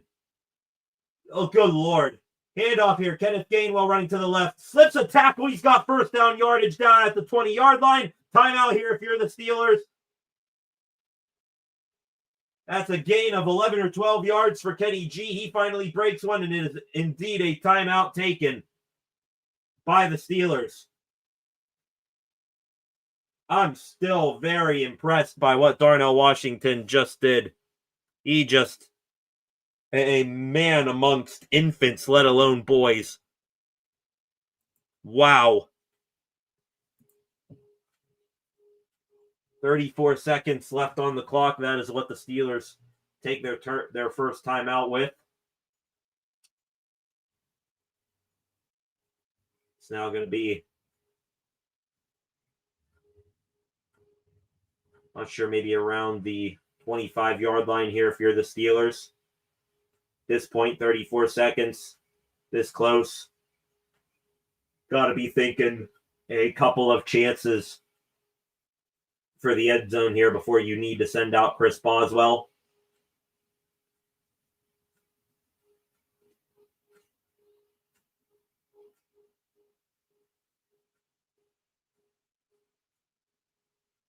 Ball is going to be at the 19-yard line here, so I was way off with my measurement there. Rodgers holding the handoff from Gainwell, looking to pass. Rodgers now looking for Gainwell out there in the flat. Barrett Carter over him to break up that pass. Hang on here. We got another flag. Let's see what this is. Another roughing the passer foul. Are you kidding me? It's Joseph Osai, outside linebacker for the Bengals. And yep, that is a roughing the passer. Hand collides with the head and neck area of Rodgers. That is going to be called all the time. And it was late to boot. So it's now 30 seconds left, and it's 1st and goal for the Steelers. Ball is at the 9.5-yard line here. Metcalf and Jonnu Smith lined out wide right. Pat Freiermuth to the left. Darnell Washington down besides Broderick Jones as an offensive lineman. It's a pitch here running to the left. Kenny Gainwell runs over Dax Hill. It's a gain of 3. 25 seconds left now, and another timeout here for the Steelers. That's going to be their second. So now they'll have 1 remaining here with 25 left. To the comment section we go here. Flacco fired up. Mount Washington should be our Jerome Bettis, LOL. He looked like Jerome right there. I mean, if there's a video that pops up on screen on Twitter of that, I will put it up because that is just nasty work. Making it look like child's play out there for Darnell Washington. Here it is, actually. I'll pop it up on the screen right here. This from Twitter. Good Lord. Stiff arms him, runs over him, and then just get off me right there. Whew. Buddy. Gonna be 2nd and goal here for the Steelers. Looking towards the back of the end zone. Did he get in? No, he did not. Kenneth Gainwell almost had a touchdown.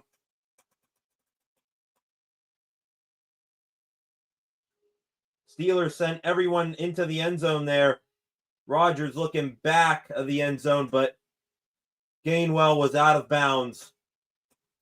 3rd and goal. 17 ticks left in the first half.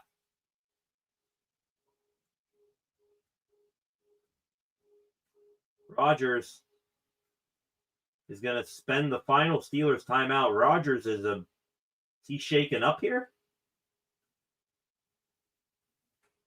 Final timeout taken for the Steelers by Rodgers. And is it his left hand that's bugging him? I don't know what's going on here with Aaron. Back to that play. Pump fake extends time. And then as he gets just absolutely trampled by 3 Bengals, tosses that one up. A one-handed catch for Kenny G. And he was just out of bounds. If it was college rules, I think he maybe would have gotten 1 foot inbound, but it's incomplete. Rodgers 9 for 11, 116 passing yards and a touchdown here in the first half. He's still gripping at his left wrist. His left wrist area. At least it's not his throwing hand. Kenneth Gainwell here, 3rd and goal. It's going to be to Rodgers left. Rodgers looking left, firing. Caught there and incomplete. Nope. Was looking for a quick flat route there for Roman Wilson. It was a bit of a high throw. Wilson could not bring it in. Ball falls incomplete. And now with 13 seconds left, Chris Boswell is going to come on here to kick a field goal to make this a 10-6 game, possibly. This is going to be a 25-yard attempt from the right hash. You already know what the result is. It is 10-6 Steelers. Rodgers, he is going to head on early down the stairway there behind the Steelers bench to the locker room. He's going to get his wrist looked at. It does not look good when he's constantly grabbing it, trying to open and close his hand. That's pretty worrying. 10-6 though here. 10 seconds left to play here in the second quarter. We'll see what the Bengals do after this kickoff here.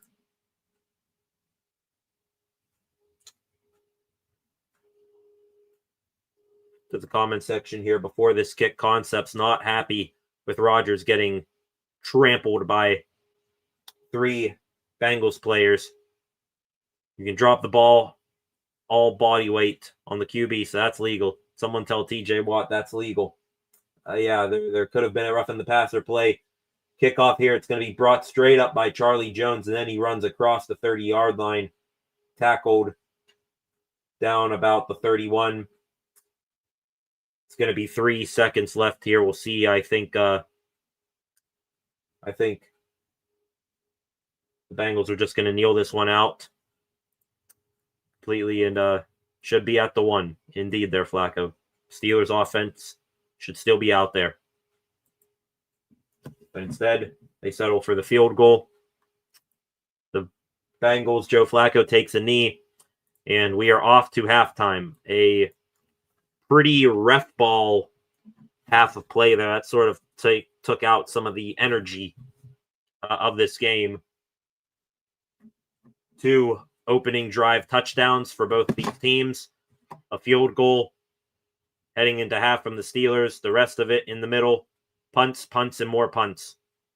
So with that, going to take a real quick break for halftime. We'll be back just before the start of the second quarter. 7 of you in here right now. Hit the like and subscribe button on your way in. Jaeger, why not Washington for a short toss in the end zone? I think you might have been looking for Washington on that play where he got obliterated, but he was double covered there. So as much as I love just, hey, big man, you're shacking the post, go up and get it. It's wasn't really available that time. So, all right. Taking a break for halftime. We'll be back just before the start of the second half. Steelers defense did well. Steelers offense got to get a little bit more going here, but the worry, though, is with Aaron Rodgers and his wrist. Didn't affect him to pull him out of the game, but hopefully it's not something where it's worse than what it looks. Back here in a moment. Flacco here. I will look at that here during halftime. Pierre would have scored on third down there. Concepts advocating for Pierre to be a Travis Hunter type player. Back here in a moment, ladies and gentlemen, after half.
Welcome back, ladies and gentlemen. Second half of play between the Pittsburgh Steelers and Cincinnati Bengals about to go down here in a moment. At first half of play, some exciting football to begin the game. Opening drive touchdowns for both of these offenses. Aaron Rodgers hit DK Metcalf a couple of times. There was a big run from Jaylen Warren. That drive was wrapped up with a catch and scoot score for Kenneth Gainwell. The Bengals, they then went on offense and they went right down the field, made a couple of third down conversions. It was T. Higgins who ended up catching that touchdown. And ladies and gentlemen, we have a situation developing. We mentioned Aaron Rodgers going into halftime, flexing his wrist. Mason Rudolph is taking snaps from Zach Frazier on the sideline. Bengals will start the ball on offense this half. Chris Boswell kicks it off. Charlie Jones will run out of bounds just a bit shy of the 25-yard line. Mason Rudolph is going to come into this game for the Steelers. No sign of Aaron Rodgers on the sideline.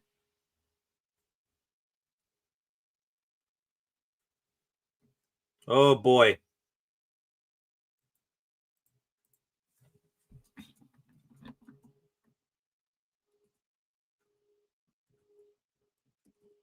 Aaron Rodgers could be out of this ball game. Going to scour Twitter here in between plays to see if we have any sort of update.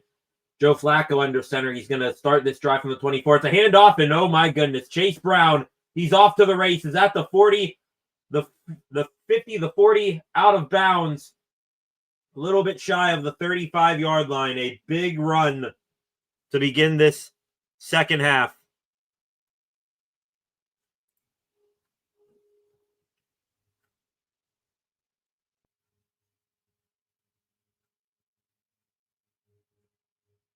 And we saw that a bunch the last time these two teams met. Chase Brown having big runs just like that, and he did it again there. Flacco to pass here, 1st and 10. Just going to get out of it on the check down to Noah Fant. He'll get a gain of about 3 yards there. Tackle made by Brandon Eccles. Seeing no update yet on Aaron Rodgers. Grabbing his left wrist, grimacing in pain at the end of that first half. And you got Mason Rudolph now helmet on the sideline, sitting on the bench next to Arthur Smith. So we'll keep an eye on this developing situation. 2nd and 6, another handoff here to Chase Brown. And again, he makes a couple of men miss. He's going to get first down yardage. Needed 6, gained 7. And now number 30 in the backfield for Cincinnati is heating up. Chase Brown just juked Brandon Eccles out of his shoes. And he gets up to the 30-yard line.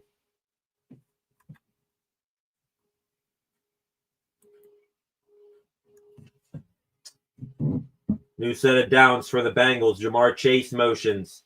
Now gets set up. Flacco to pass. Firing over the middle. Incomplete. Looking for T. Higgins. Just a hair out in front of him. Is able to get a hand on it. Joey Porter Jr. in tight coverage. That brings up 2nd and 10. Press coverage at the line of scrimmage again from JPJ. That ball a little bit more to the left, and Higgins is going to make that catch. 12:47 left here in the third. Steelers with 5 up on the line of scrimmage. They rush 4. Flacco to pass, firing. It is tipped off the hand of Noah Fant, incomplete. Not sure who that pass was intended for. It might have been intended for T. Higgins, but Noah Fant in the area thought the ball was for him. Now it's 3rd and 10. That ball, indeed, I think it was going to T. Higgins. James Pierre was covering him there. Not sure if he would have been able to get his hand around for the pass breakup.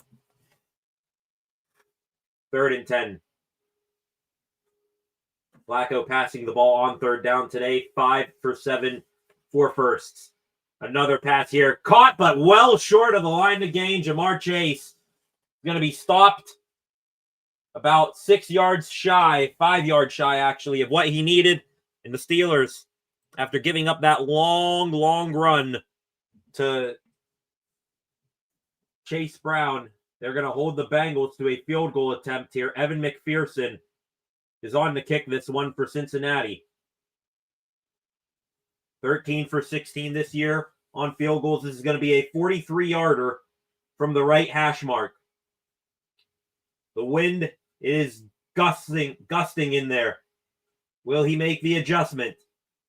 McPherson, snap down, hold good. Kick is up. It is good. And we have a 1-point game once again. Maybe aimed for the left goalpost a little bit. And the ball carried right down the middle. Now we are back to a 9-10 game, a 1-point game. To the comments section here. Flacco, I did see your IG post during the break. Concepts, never wish injury. That was intentional. Talking about the Bengals possibly injuring Aaron Rodgers on the big takedown they had. Echelon in the comment section now. Welcome, Echelon. Glad to have you here today. Can we hurry up and lose already so we can fire Tomlin? Just coming in here, guns a-blazing already. 9 of you in here right now. Please subscribe to the channel on your way in. The developing story. They did not show Aaron Rodgers on that Steelers sideline coming out of half. They had, before the opening kick of this half, on the sideline, Mason Rudolph taking snaps from Zach Frazier. He was then sitting with his helmet on the bench next to Arthur Smith. So we could be seeing Mason Rudolph coming into this ball game. No Aaron Rodgers was taken down by about 3 Cincinnati Bengals to end the second half. Comes up, grimacing, gripping at his left wrist, not his throwing wrist, but still in some pain, and he was the first one down the steps there to the Steelers locker room behind the Steelers bench, and it's not been seen since. Concepts Bounty Gate, Greg Williams is in disguise on the Bengals defense, says Concepts. He is pissed, livid that the Bengals all landed on Rodgers like that. Upset because TJ Watt had a play earlier where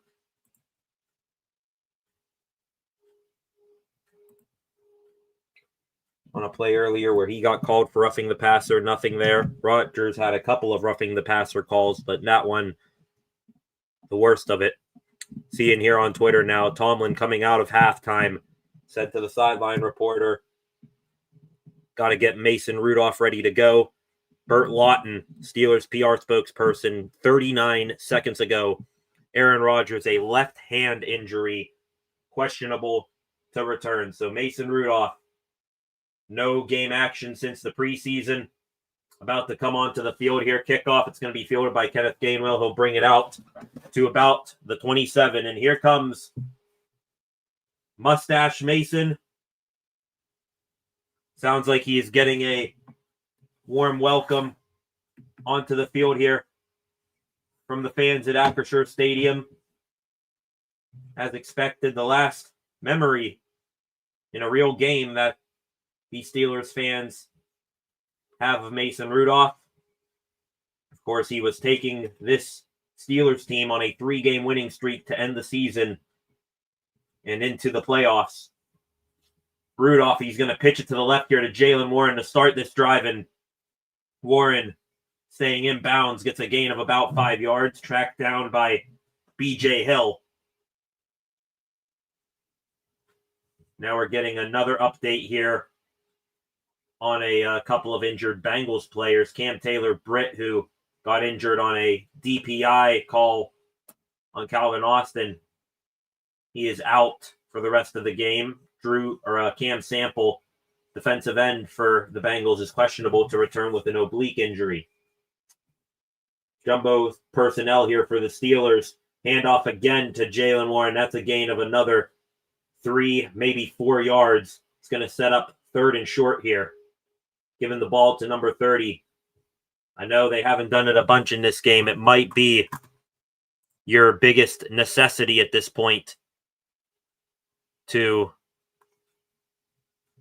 maybe try to escape this ball game with the lead. 3rd and 2.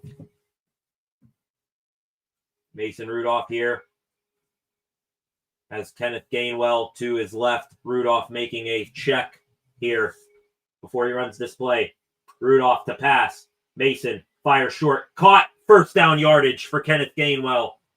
Needed to, got to, and maybe a couple of inches. Steelers are going to move the chains. Looking here, seeing if there's any other new updates on Aaron Rodgers. Right now, questionable to return with a hand injury. Ball is now at the Steelers 37. Rudolph to pass again. Mason going to throw it out in the flat here. Jaylen Warren. We'll see if he can make a man miss. He cannot. That is Battle, the corner, coming up here. And, oh, good Lord. Oh, no. Jaylen Warren slow to get up. He is limping on his left leg. And now the Steelers trainers are going to come out onto the field here and make him stop. Oh, my goodness. Are you kidding me? Wrapped up, and his leg might have gotten twisted up, his left ankle there. Not a hip drop tackle by Battle, but he did. Oh, it's the left ankle of Jaylen Warren. Got caught in the turf as Battle sort of swung his body around Warren's. And he is limping on that left leg as he heads off the field. They may try to put a spat on it, but it'll be very difficult for me to see Jaylen Warren continuing in this one. Come on. So that now makes Aaron Rodgers and Jaylen Warren arguably, as a matter of fact, it's not even really an argument, your 2 most irreplaceable players on offense. They're now out currently with injury. Mason Rudolph to pass here on 2nd and 11. He's just going to throw this one out of bounds. Pocket was slowly collapsing around him. He was looking everywhere, pump faking a couple of times, and then just threw it in the dirt in the general vicinity of Jonnu Smith.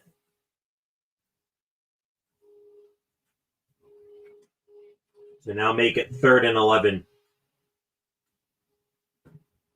Rudolph getting the play call in.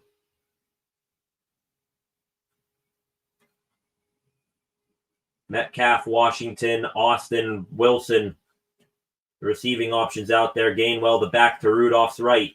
Rudolph taking the snap, dropping back. Passing deep over the middle. It is caught wide open by Roman Wilson.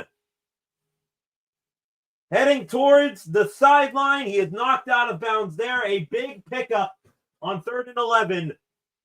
Nice find there from Mason Rudolph. Roman Wilson pre-snap motions in towards the middle of the field.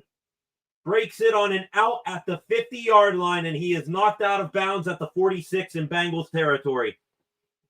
A big pickup there for the Steelers keeps this drive moving.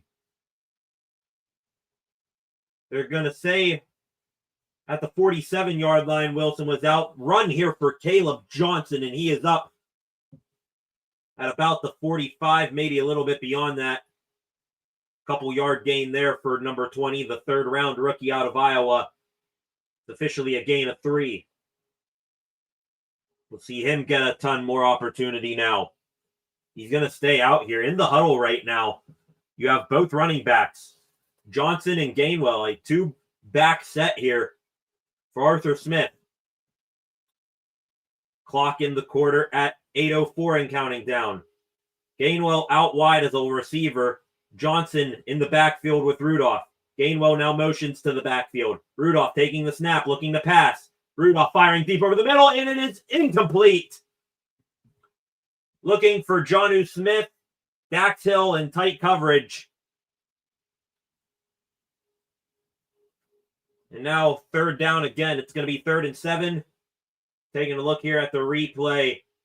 That pass just a tiny bit behind Jonnu Smith. Hill gets his hand in there as well to bat it down to the ground. Incomplete. Rudolph wanted a pass interference flag. He won't get it. Passing again here. 3rd and 7. Rudolph deep shot downfield, and it is caught inside the 20 by DK Metcalf. And a flag is down. Oh no, they're going to call OPI. They're going to call OPI on Metcalf. It's offensive pass interference. A push off by Metcalf.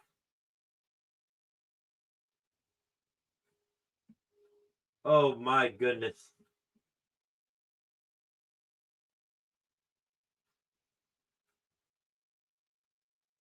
That was very, very light if it was a push off.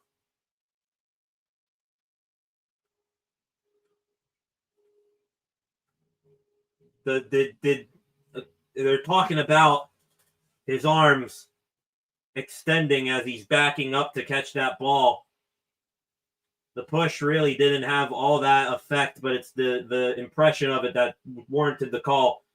Rudolph to pass here on 3rd and 17. Caught at the 50 by Darnell Washington. Are you kidding me? He got the first down. Oh my goodness. Darnell Washington catches the ball in space, gets upfield, just ran over another Bengal. He's going to be arrested for poaching these Tigers after this game. Steelers are going to run quickly up to the line here. They do not get a chance to review it if he had the first down. Caught short, DK Metcalf now. He's going to catch it about 5 yards beyond the line of scrimmage. Gain another 5 and another first down. Taking a look here again at Rudolph's pass here to Metcalf, Washington on the replay. Needed to get about 13 yards after he caught that ball, and he did so. Rudolph passing, 2nd and 1. Caught short here. Jonnu Smith, Metcalf taking out the legs. It's going to be a first down, though. Again, number 4 gets the ball. And it's a first down for the Steelers now in the red zone. Metcalf on a slant, which set up that 2nd and 1 a minute ago. That was the previous play there. It's the Steelers now playing this game of just go out there, find open space for Rudolph, and he'll hit you. From just inside the 20 at the 19, Caleb Johnson, the back, running right up the gut and running over a couple of guys, still trying to turn those legs. It's a gain of 7 for Johnson. 2nd and 3.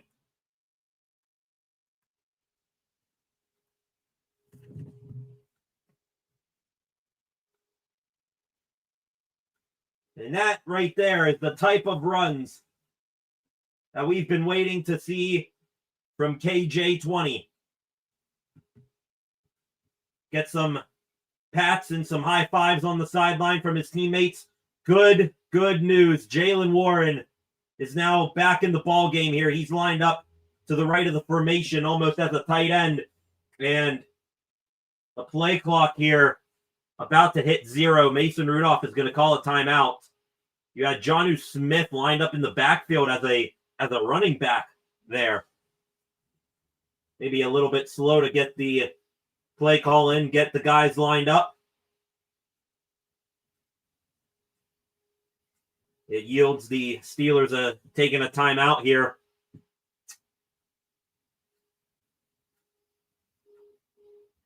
Maybe a little bit expected. Rudolph getting his first regular season action here. Aaron Rodgers again for the 9 of you in here right now. Rodgers at the end of the second quarter, grabbing at his left wrist. He's questionable to return with a hand injury. Rudolph in there to start this second half. 2nd and 3, Rudolph taking the snap. It's a pitch here to Caleb Johnson, and he is very fortunate to maybe get a couple inches, maybe a foot beyond the line of scrimmage. The Bengals had that screen toss sniffed out pretty well, and Johnson fighting his way for at least some positive yardage. It's 3rd and 2 now. This third quarter, clock ticking down here, 4:45 left to go here in the third. Rudolph gets the play call in. Gets his group lined up here. Empty backfield for Rudolph. 3 receivers to his left, 2 to his right. No running back in the game. Rudolph looking to the left. Now he's going to need to roll out, extend time to the right, and this time he's just going to chuck this one up and out of bounds. It's taken down on the play. His jersey, a mess tangled up in his shoulder pads, and the Steelers are going to need to bring on the field goal unit again. Nothing open really that time for Rudolph. Was maybe hoping for something quick to the left there, where Jonnu Smith and I think Darnell Washington were, but they couldn't get open. Chris Boswell on here for another field goal attempt. This is going to be from the right hash. Waitman down at the 20-yard line on his knee. Snap down, hold good, kick up, and it's good. Chris Boswell. Money again, salvaging that drive with some points. And now, West Virginia fans out there, do not look. The score, 13-9 in favor of the Steelers. Now the defense going to need to do their job, hold up their end of the bargain again here. Steelers offense trying their best to get some mojo going here without Aaron Rodgers. We'll see what comes up here next. To the comment section, here we go. Concepts, a little bit ago. Live and die with my players. Yes, I said my players, even though I'm just a fan. In the words of Dom Toretto family. Indeed, Concepts. That's how I think all of us diehard fans are. We say we. It's not my team. It's we. It's us. All that. THP here. As a Cowboys fan, I'll always be the Myles Garrett. It'll always be the Myles Garrett incident. Still so ridiculous, and no one knows the truth. Talking about, of course, Mason Rudolph now in the game. Myles Garrett. That incident. There was Myles Garrett claiming that Rudolph said something. Mike Tomlin came out and denied it. I think that speaks volumes. And now Rudolph, he's going to have his time in the spotlight here, maybe for the rest of this game here. I don't mean to skip out on your comments here. Let's go back to Twitter real quick, see if we have an update on Aaron Rodgers at all. Burt Lawton saying that Jaylen Warren questionable to return when he had that injury. Now Rudolph, or now Warren's back in, I should say.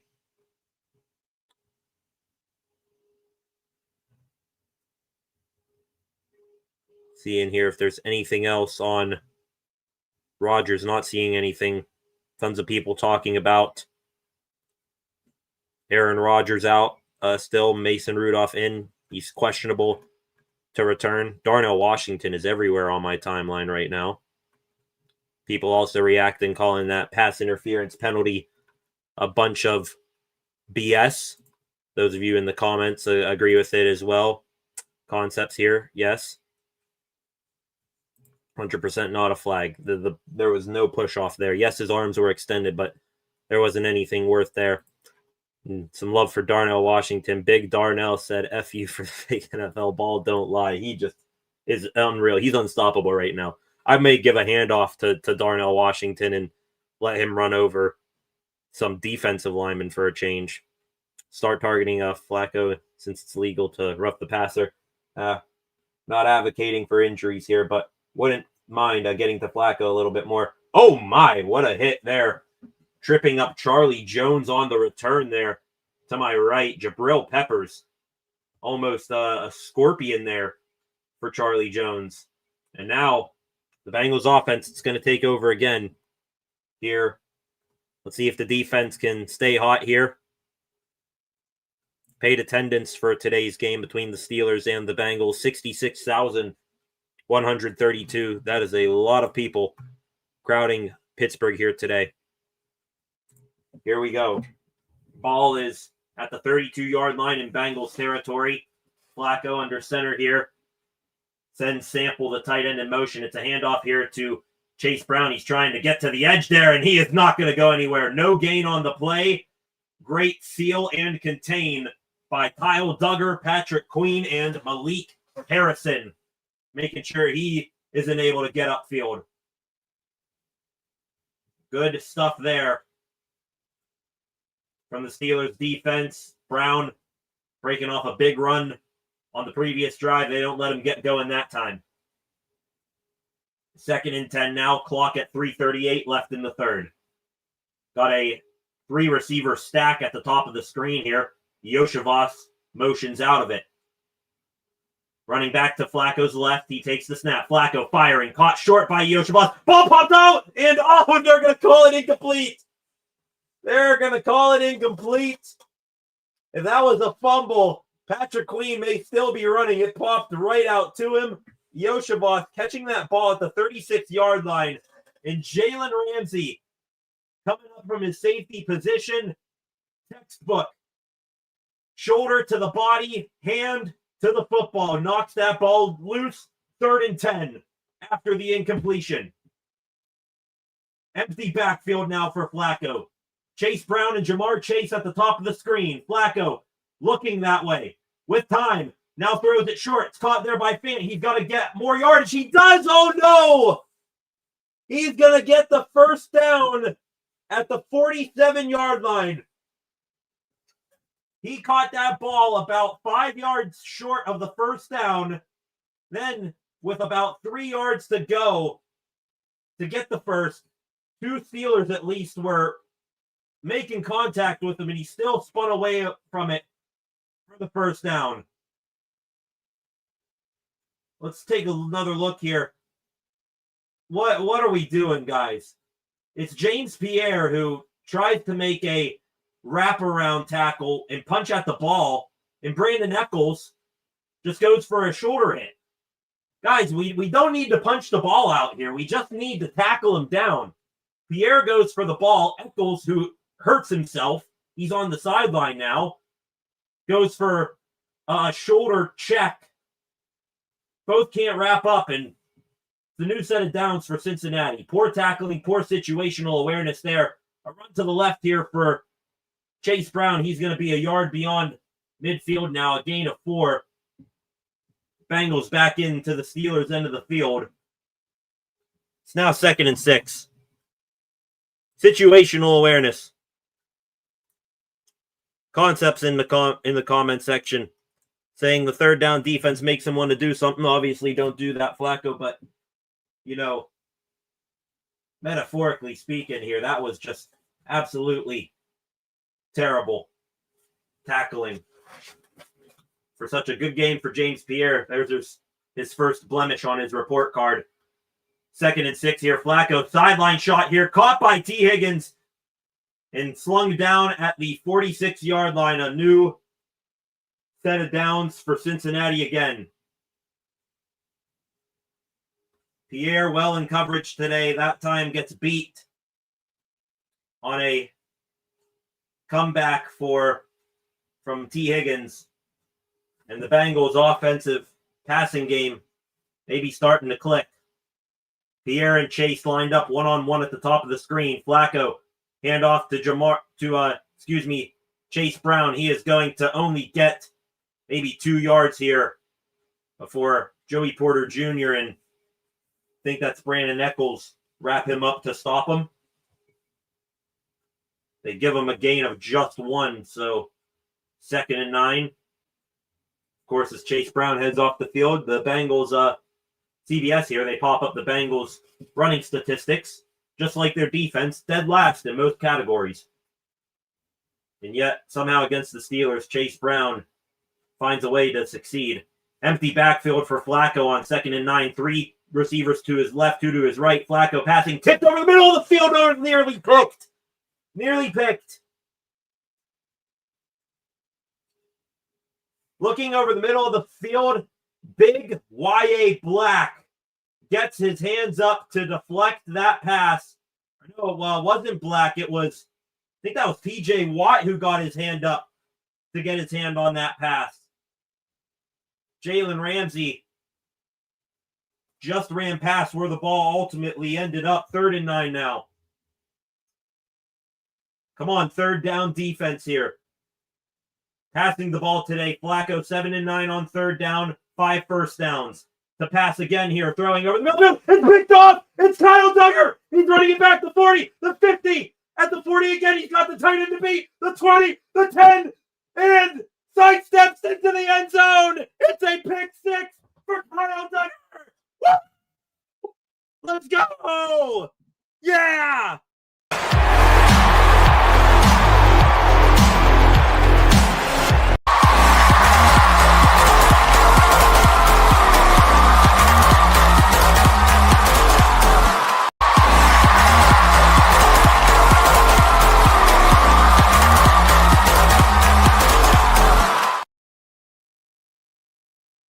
He threw it right into the awaiting hands of Kyle Dugger. Redeemed. You are Kyle Dugger. Your sin of missing that interception right in your hands earlier in the game, your sins have been absolved in the form of a pick 6 for the ex-New England Patriot, his 3rd game for the Steelers. And Kyle Dugger, a pick 6, steps down from the safety spot right into the middle of the field. Flacco looking for T. Higgins on a slant. Does not pick up Dugger. Throws it right to him. And Dugger back the other way. Let me get the yardage on this before I go any further. That was a pretty long pick 6 there. That is a 74-yard pick 6 for Kyle Dugger. Stepped up, made a play that he did not make earlier. And the Steelers, it's not the offense. They extend their lead. It is now 20-0. I'll hit this because Chris Boswell, of course, don't need to say it, made the extra point. And it is the new guy, Kyle Dugger. The trade deadline acquisition, I guess you can call it, the Thursday before the Tuesday trade deadline, comes through and makes the biggest play of this ball game. Welcome to the black and gold, Mr. Kyle Dugger. What a play. Steelers now up 20-9. As we are 37 seconds left in the 3rd quarter. To the comment section we go. Of course, it blows up. Concepts fired up. Had to say it 6 times for a pick 6. THP, Flacco, Lance, my dad, everyone fired up in the comment section for that Kyle Dugger pick 6. Concepts, the best trade at the trade deadline in the NFL. Definitely earned that trade some brownie points there from Mr. Omar Khan. Dugger brought in to replace the injured Deshaun Elliott, who's probably out the rest of the year. Solid first 2 games, I'd say, in the black and gold. Didn't really pop up all that much on the stat sheet, but if you didn't hear his name, it's usually a good thing. Today, he makes his first splash play for the Steelers. Yeager in the comments was in the middle of typing how we need this defense to win the game. Well, your words, typing them into your keyboard, they put out there into existence. They were answered by the football gods. Kickoff here from Chris Boswell. It's going to be fielded at the 5. Now running across the field, it's Charlie Jones. He's going to be out of bounds. Flag down, though. Let's see what this penalty marker is. Jones flying into his own bench area there. And it's a holding on the return team. So take off that return there for Jones. Tanner Hudson, the backup tight end, gets nabbed with the penalty. So move this Bengals drive back again. What a play there. Still riding a high here from that Kyle Duggar pick 6. Looking here, seeing if there's anything new on Twitter here. Any new things to talk about. Aaron Rodgers, the defense. Otherwise, 1st and 10 here for Cincinnati at their own 23. It's going to be a run here for not Chase Brown. That he is bottled up. That is number 36 for Cincinnati. Backup running back Kendall Milton. I think he just got elevated from the practice squad. Gets a carry there. Gets 3 yards, but then it's quickly driven back. 2nd and 7 here. The Bengals not all that interested in running a play here. 5 seconds, 4. We're going to head to the 4th quarter here with the Steelers up by 11 on the pick 6. What a play there from Kyle Duggar. A play that the Steelers defense has desperately needed. They've been a little bit dry in the splash plays department, as Mike Tomlin likes to say them in recent weeks. They get maybe the biggest splash play so far this season, right there from number 29 in black and gold. 10 of you in here right now. Business just picking up here in this football game. Kyle Duggar, moments ago, a pick 6, 74 yards on Joe Flacco, and we head to the final quarter. 15 minutes left to go. Subscribe to the channel if you have not done so already. Hit the like button and share this live stream on your way in. Leave a comment in the comment section. Going to take one quick break here, and then we will be back for the 4th quarter. Back here in a moment.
Welcome back, ladies and gentlemen. 4th quarter about to begin at Acrisure Stadium in Pittsburgh, Pennsylvania. The Steelers moments ago just extending their once 13-9 lead up now 20-9 thanks to Kyle Duggar making up for a missed possible pick 6 earlier in the game.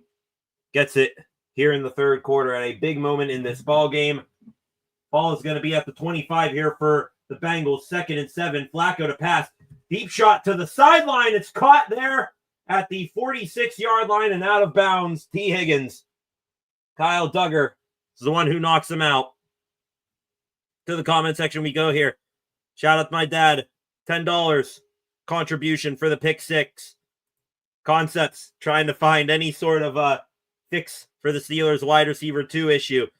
Duggar, WR2. Put Duggar and Pierre on offense. Probably is what Concepts is thinking. After the catch and run, too. Some nifty moves navigating through traffic there on that pick 6, too, by Duggar. Passing again here on 1st and 10. Caught here by Chase Brown. Looked like he was initially going to be stopped after a 5-yard gain. Instead, he shakes loose and gets an additional 2 yards on top of it. It's going to be 2nd and 3 here for Cincinnati.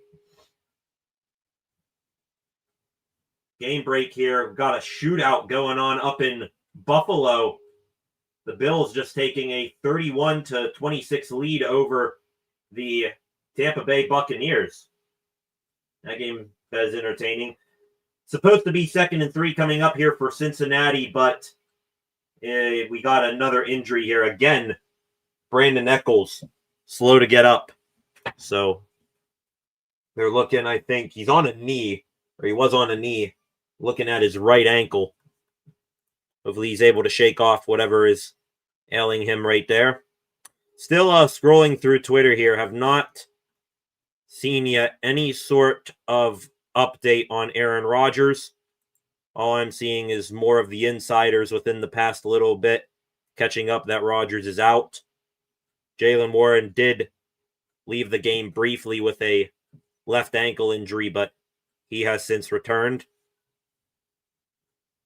Again, looking at a video here of Rodgers talking to himself, gripping at his left hand and wrist area.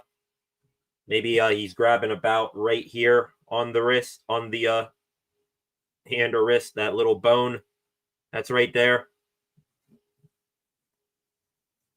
Hopefully, I think at this point, 4th quarter, if he hasn't come out yet, I mean, one can assume that he is out for the rest of this ball game, Aaron Rodgers. Ian Rappaport mentioned it when he was talking about Rodgers going out, that it looked like it could be a significant injury. Hopefully, that is not the case. We will have to monitor that situation as we go through the rest of this game. Steelers now in this game now. Let me take a look at some of the box score stats here. Mason Rudolph, 6 for 9 for 53 yards. Before that, Rodgers was 9 for 15, $116. Jaylen Warren, you want to get him the ball more. Still just 10 carries in this ball game, 62 yards. If you're the Steelers offense, if you get the ball back here, I'm feeding it to 30. Well, let me think about that. I might reconsider now that he's got the ankle injury. You don't want to run him too hard. Caleb Johnson got into the game, 3 carries for 10 yards. Maybe you see a ton more of him. Back from commercial break here, looking at the Steelers. Oh, no. Oh, no. They are showing now replay of Brandon Echols' injury. It is a non-contact ankle injury. That could be a multitude of things.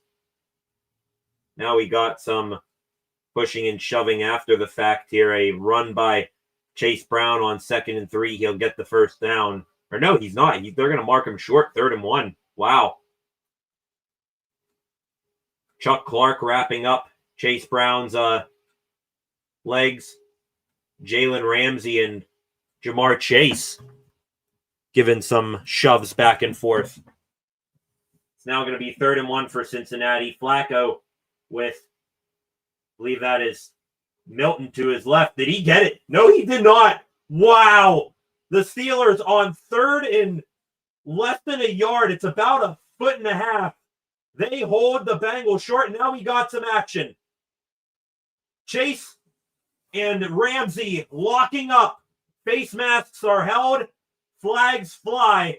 And you knew this was coming to this. Jalen Ramsey and Jamar Chase, they've had enough of each other, and they finally lock horns. Now they're separated here. Let's see who's going to get the penalty or if they're going to be offsetting. Mike Tomlin is halfway out on the field, holding his arms like this, telling his group to stand back.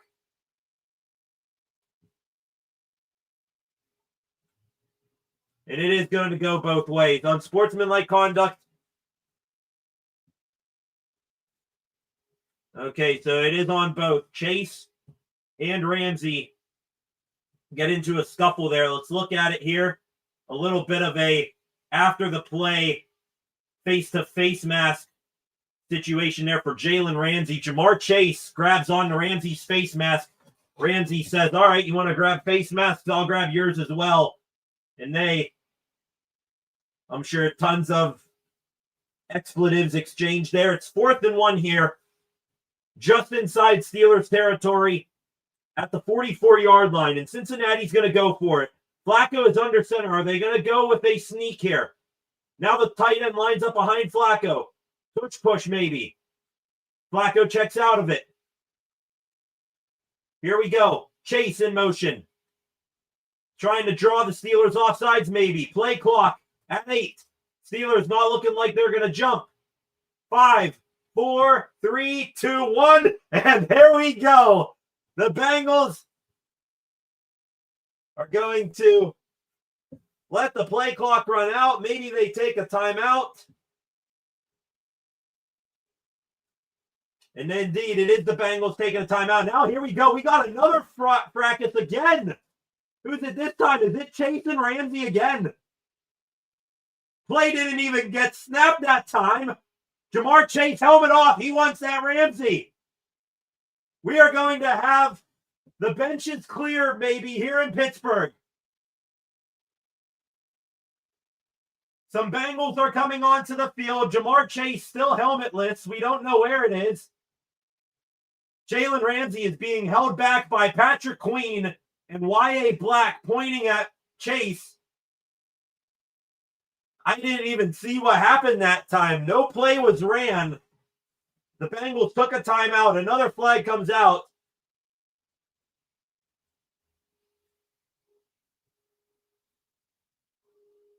Wow, and now we're going to have more action. Jalen Ramsey has just been tossed from the game, and he's going to try to gut at Ramsey again.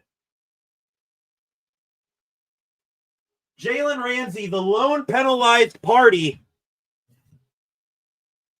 Let's see, look here at the replay. Ramsey and Chase, with nobody paying attention, they come face to face again.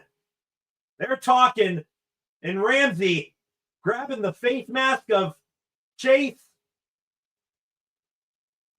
Chase not really fighting back there. His helmet eventually comes off. Ramsey, I think the one who ripped it off. Chase trying to get loose, then goes after Ramsey. And with 12:54 left in this football game, Jalen Ramsey has been tossed. His second unsportsmanlike conduct penalty, he is gone.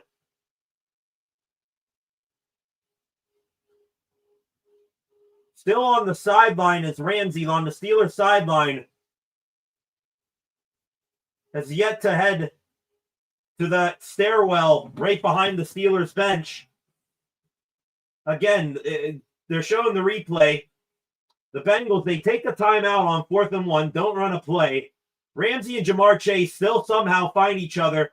Ramsey grabs Chase's face mask, maybe gives him a little bit of an open hand slap there with the other.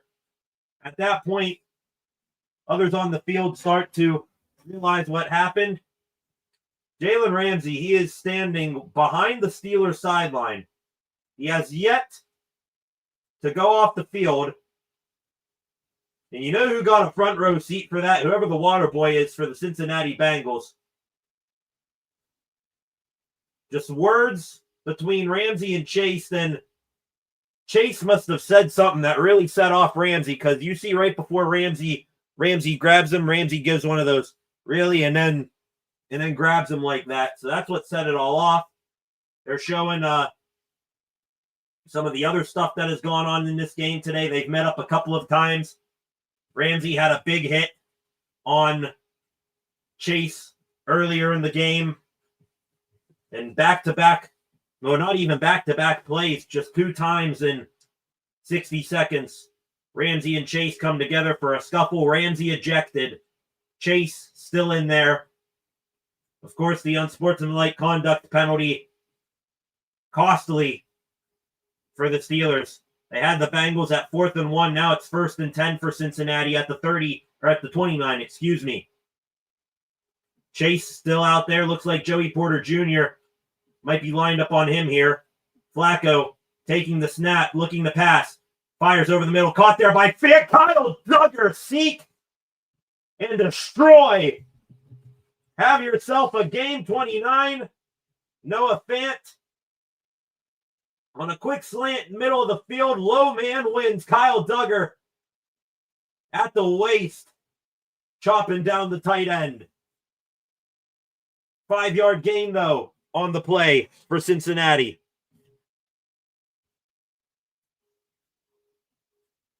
Clock at 12:20 and counting down here.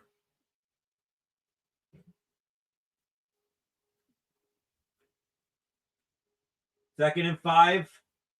T. Higgins motions, as does Fant. Now we're going to have another timeout, and almost every single player on the Steelers defense right now given one of those. Let's go. That is now another timeout taken by the Bengals. I think that's actually their first. They gave the Bengals their timeout back with the penalty on Ramsey.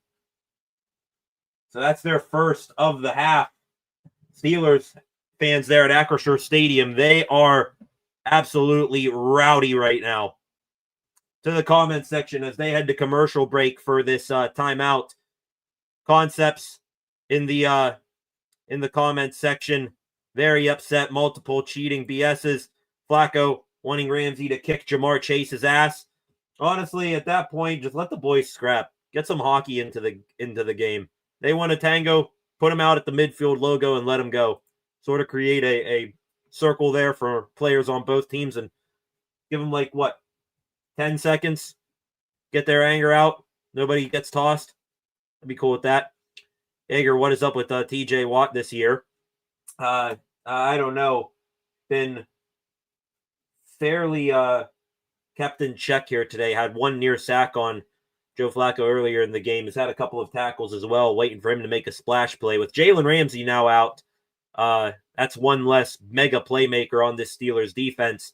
And as Concepts puts, Chuck Clark now in the game over. This is where you're down one of your best players. One of your other good players needs to step up, and now would be a time for TJ Watt to make himself known. Been relatively quiet today. Let's see if he can make a play here. Jamar Chase instigating all of that, says Concepts total BS. Going back on it. Flacco saying they both should have been ejected from the game. They both could have been, but I think Ramsey, being the main aggressor there, was able to be the saving grace for Jamar Chase. At that point, sure, Jamar Chase, he's been a hothead before. Might still be taking it out on some other players now. I'm not going to rule out him possibly getting another unnecessary roughness before the game. Back from commercial comes the game over here to my right. They are doing a drone shot fly over around the Clemente Bridge. There you see PNC Park. The North Shore down there at Acrisure Stadium. ESPN College Game Day down there. It took them about 30 seconds into that broadcast for the Pittsburgh Pirates to be brought up, and subsequent sell the team chance came after. It's going to be 2nd and 5 here for Cincinnati. 2 receivers set to the right of formation. I think that's Higgins and Chase. Got to watch them. Handoff here. Chase Brown running up the middle. He is going to get a gain of 2 or 3 yards. Jamar Chase and Chuck Clark. Looks like they met up there for a couple of shoves. T. Higgins with some words for someone. This game is getting chippy. It's getting real chippy real fast. 3rd and 2. Going to get to the rest of your comments here in a second. Please keep them on in. I promise I will catch up to them. 3rd and 2 now for the Cincinnati. First down markers, the 19. They're at the 21.5. Flacco here with Brown to his left. It's another handoff to Chase Brown running up the middle, and he's going to get the first down.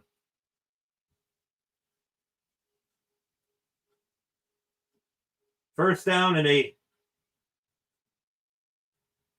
Bengals now in the red zone. I think this is their first time in the red zone today for Cincinnati. If I'm not mistaken, they had the big touchdown pass earlier to T. Higgins. That was outside the red zone. And now we'll see what comes of things here. 1st and 10. Jamar Chase today targeted 7 times, just 2 catches for 14 yards. Flacco's going to look to pass. He's looking Chase's way. Fires. It's low and in the dirt. Incomplete. Brandon Echols in coverage on Jamar Chase. That was a bad throw by Flacco. Chase running a flat route to the sideline there. And Echols, if that ball is on target, I'm not sure if Echols doesn't get in there to break that up on Chase. 2nd and 10 now. See what the Bengals do here. Crowd at Acrisure Stadium coming to life again. Flacco snaps it, looking to pass. Coming pressure, and he is sacked! He is sacked! It is Wisconsin product, not the one we were talking about during the break. TJ Watt, Area 51, resides in the 4-1-2. Nick Herbig with a sack on the blind side of Joe Flacco. Just beats Zeus Orlando Brown with a speed rush. And that is a massive sack for number 51. Take things now to 3rd and 17. Flacco. He stands at his own 30. Ball at the 25. And now we got whistles here. Let's see what happened. Flag is down here. We got a delay of game on the offense. Delay of game on the offense. This crowd at Acrisure Stadium, it is as rowdy as I can remember. Getting into the head of Joe Flacco. 3rd and 22 now. That 3rd down horn, steel mill horn that they blare, it is loud, and the fans all on their feet. 3rd and 22. Ball will be snapped from the 30. Flacco takes the snap, drops back. Steelers rush 4. Stepping up, fire one towards the end zone, and it is incomplete. Double covered. Looking for T. Higgins. Joey Porter. Brandon Echols. Pass not even, I don't even think that was catchable in bounds. Oh, it just skimmed the fingertips of T. Higgins, but Brandon Echols. Perfect coverage. And the Steelers, they're going to force Cincinnati to settle for a field goal attempt. This is going to be from just about the dead center of the field. It's a 48-yard attempt for Evan McPherson. Snap down, hold good, kick is up, it's leading, and it is Joe! It is just inside the right post. Wow, we nearly were keeping things at a 2-score game there. Let's look here. Oh, by about a foot. McPherson kept that one in. So a long drive there for the Cincinnati Bengals. We had fights, we had penalties, big hits, passes, runs. We had it all that drive. And the only thing to come away from it for the Bengals is a 48-yard field goal for Evan McPherson. It's now an 8-point game. The Steelers offense, hope that they didn't get too used to being on the sideline. Hopefully they stayed active. they're going to come onto the field here with an 8-point lead, try to chew up some clock here to the YouTube comment section again. All of you still reacting to the fight between Ramsey and Jamar Chase. Ramsey ejected from the game. Bengals used 2 timeouts. No, actually, they had it on the graphic. Forgot to mention they had it on the score bug there for CBS that they still had 2 timeouts, even though they used 2. Now they are down to 1. So they did correct that. The Bengals do have 1 timeout remaining. As you point out, Concepts. Yeah, TV operator. Y'all still going after Jamar Chase. Chase the cheater gets away with cheating. Constant lead tape will show a lot. Concepts being the biggest hater. Kendrick Lamar in here. He hates the way that Chase talks. Hates that way that he walks. Tell you what, though, it is good to see. And I kind of had a feel. I kind of pegged Jalen Ramsey as that type of guy. Well, it was always Minkah Fitzpatrick and Jamar Chase who would get at each other's figurative throats, maybe sometimes literally in these games. Now Jalen Ramsey, he welcomed to some AFC North hated football right there. Gotta love it. Flacco, got to be careful now. This is going to be a big drive here from the offense to chew up some clock. We'll see. I'm worried about them being super cold now. They were on the sidelines for a long time, not in terms of game clock. I think the Bengals used up around 5 minutes of game clock, maybe 6. So that is actually pretty long, but also you factor in the penalties, the fights, the ejections. That's another additional, 5 minutes. You're probably looking at around 15 minutes, maybe 20, that the offense has not snapped the ball out there on the field. Hopefully they are able to get things back in order real quickly. Back from commercial break here. Deshaun Jameson and Kenny Gainwell back to return. McPherson kicks this one off. Gainwell is going to let it hit in the end zone and go through the back of the end zone for a touchback. Now, of course, they're showing the Chippy Blaze here today. There's that hit from Jalen Ramsey on Jamar Chase. And the more I just saw there, Jamar Chase taking a swipe at Ramsey's, mouth guard on their first scuffle. And then they showed it, the ejection there. It just showed Chippy plays, and it was all Ramsey and Jamar Chase. Under center here, Mason Rudolph faking the handoff to Kenneth Gainwell, rolling out to the right, picked up there by Kenny G. Stays in bounds. It's going to be a gain of 7, maybe 8 yards for Kenneth Gainwell on first down. So going to be a gain of 7 officially, 2nd and 3. Clock continues to roll in this game. 9:20 left in the ball game. And they go for another game break back to that offensive showdown up there in Buffalo. The Bills back on top now. Josh Allen, a running touchdown. Handoff here again. It's Kenneth Gainwell. Started to the left, cut back to the right. He's going to get a gain of 2 here. And now it brings up 3rd down.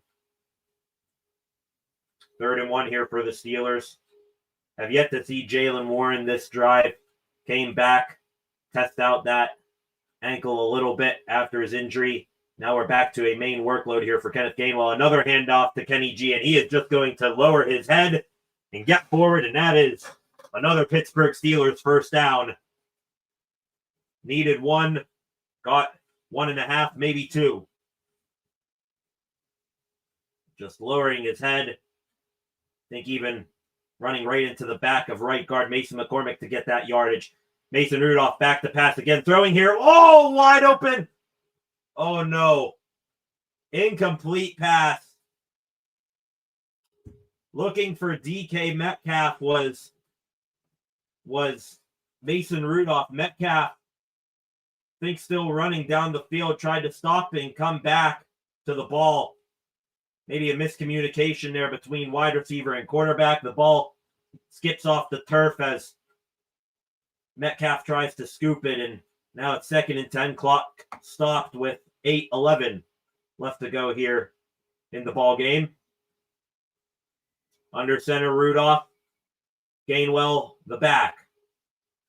Rudolph makes his check, takes the snap, and now, hang on here, we got another flag and got a delay of game, actually. I was about to say false start on the offense, and now it's changed, a delay of game penalty on Mason Rudolph. That's the second delay of game now for Rudolph. Jeez, cannot have that happen. I get the first delay of game on the last drive, still out there for the first time with your center who just got used to your cadence again, but second time around now, a little less forgivable. 2nd and 15 now. Ball at the Steelers 41. Rudolph taking the snap. It's going to be a screen set up here to Darnell Washington. Washington, he's trying to fight for every single yard he can get. Needs to be gang tackled by 4 different Cincinnati Bengals there and turn it into 3rd and 11 now. That screen was well scouted by the Bengals, but 6'7", 300-pound Darnell Washington, he's going to be a handle to bring down all the time. You got Washington dragging Dax Hill on the ground, who had his ankle wrapped up. 3rd and 11 now. First down marker is at the Bengals 44. Roman Wilson motions. Rudolph dropping back to pass. Just going to check it down here. Kenneth Gainwell, he's got a blocker. He's going to get the first down, still rolling and down at the 35-yard line. Kenny G wheeling out of the backfield. When he got that ball, he had Darnell Washington in front of him, clearing a path, and Kenny G on 3rd and 11, 3rd and long again. The Steelers convert yet again.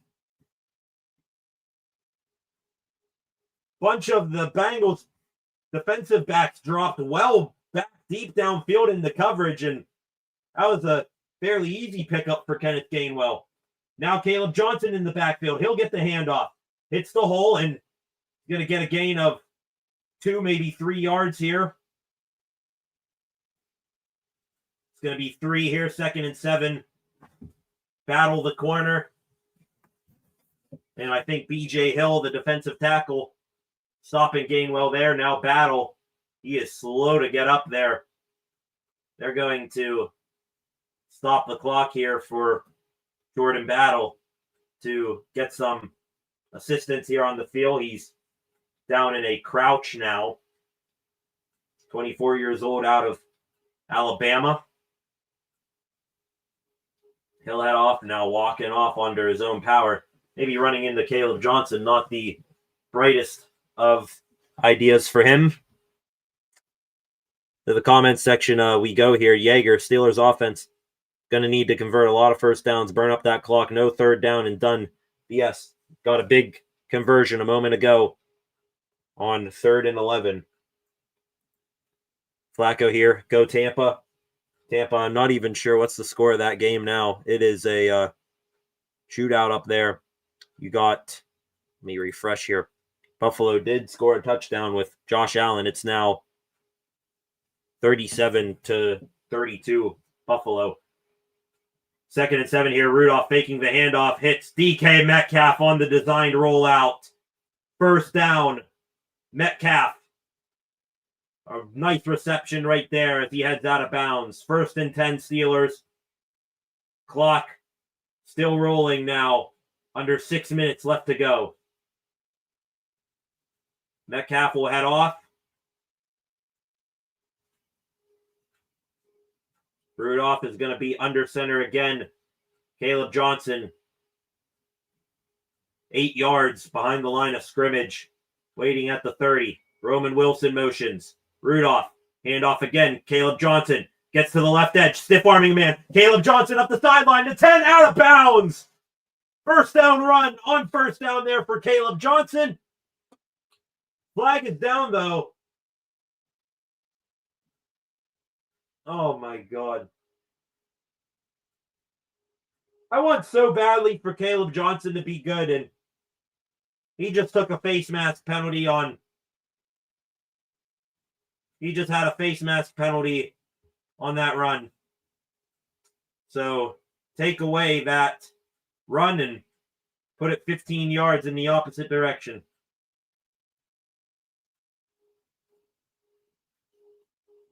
Damn it. 1st and 25 now. That is now the 7th penalty of the game for the Steelers. The Bengals have 8. Lots of yellow napkins thrown out on that field. Rudolph to pass here, 1st and 25. It's going to be a design screen up to Kenneth Gainwell. He gets away. He's up to the 20, the 10, down at the 8-yard line. 1st and 25, no problem. That screen took a little bit to develop for Kenneth Gainwell. He made, I think, B.J. Hill miss in the backfield. And that was a big gain there for the Steelers. That play originally looked like it was going to be in trouble. Great block by Isaac Seumalo to keep Hill away from Gainwell. Another good block by Mason McCormick, and Gainwell was off to the races. Jordan Battle, the safety who just went out with an injury a moment ago, he saved the touchdown there. Now we got a timeout here. 1st and goal for the Steelers. They're going to take their 2nd timeout of the half. So each team with 4:29 left have 1 timeout. Interesting to see. I was interested in what the Steelers were about to run there. They had Spencer Anderson, the backup jumbo tight end, lined up as a fullback on that play. Concepts here now, a stiff arm are illegal. He did have the face mask though. We'll keep it fair here a little bit here. It was a face mask. KG in here from Flacco. Redemption, says Yeager. THP only 3 QB hits for the Steelers. Hopefully more of that to come here when the Bengals get into clear passing situations after this drive. Rudolph, Steelers line up in the same formation they had a moment ago. Kenny Gainwell stutter stepping, and he is going to get forward here up to the 5-yard line. Spencer Anderson lined up as a fullback, offset to the right, and was able to clear a little bit of a path there for Gainwell initially, but then it closed up. Clock continuing to wind down here. 4 minutes now left to go in this game. This is the 4th trip to the red zone today for the Steelers. Their previous 3, a touchdown and 2 field goals. Rudolph, Gainwell to his left. Rudolph is looking to pass. He's got Kenneth Gainwell, and he is going to walk into the end zone. That is a Pittsburgh Steelers touchdown, and they are back up by 2 scores.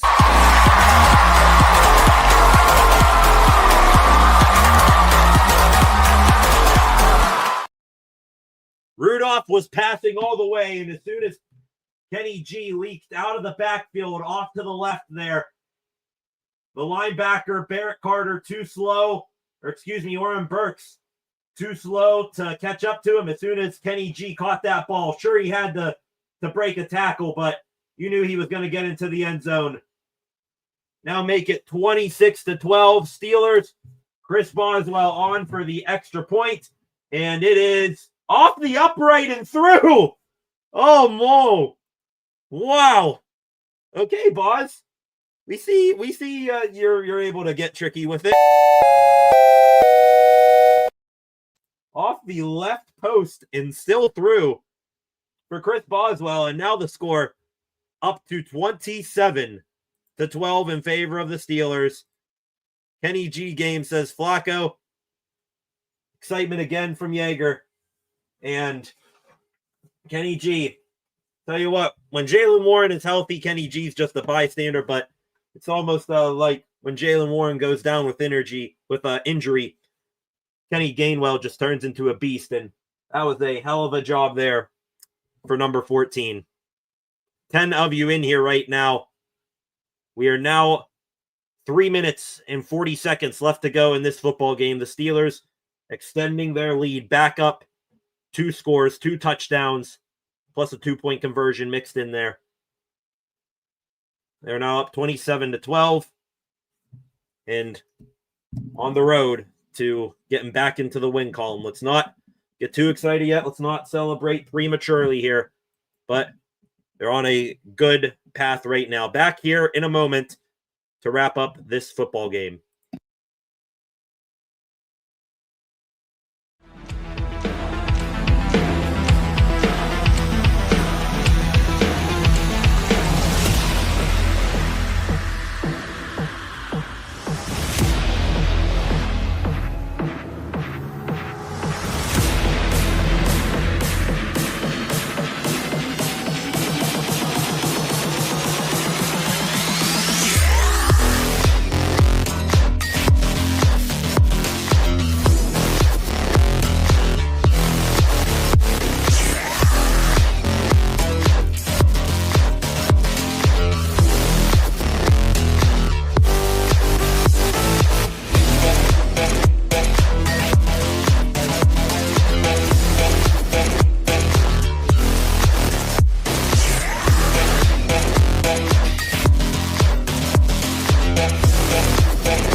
Welcome back, beautiful people. Pittsburgh Steelers kick the ball off. It is brought back up field here. Jabril Peppers is going to make the stop on the opening kickoff. The Cincinnati Bengals, they are in dire situation right now. They're going to start this drive from their own 28-yard line. That's where the kickoff was stopped. It's going to be 1st and 10. Joe Flacco dropping back the pass. Steelers rush 4. It's going to be a throw to the flat here. Caught by Noah Fant. Ball comes out. Is that a fumble? Oh my God, Steelers. Flip into the end zone. What just happened? A fumble by Noah Fant. James Pierre picks it up and runs it back for a touchdown. Holy hell.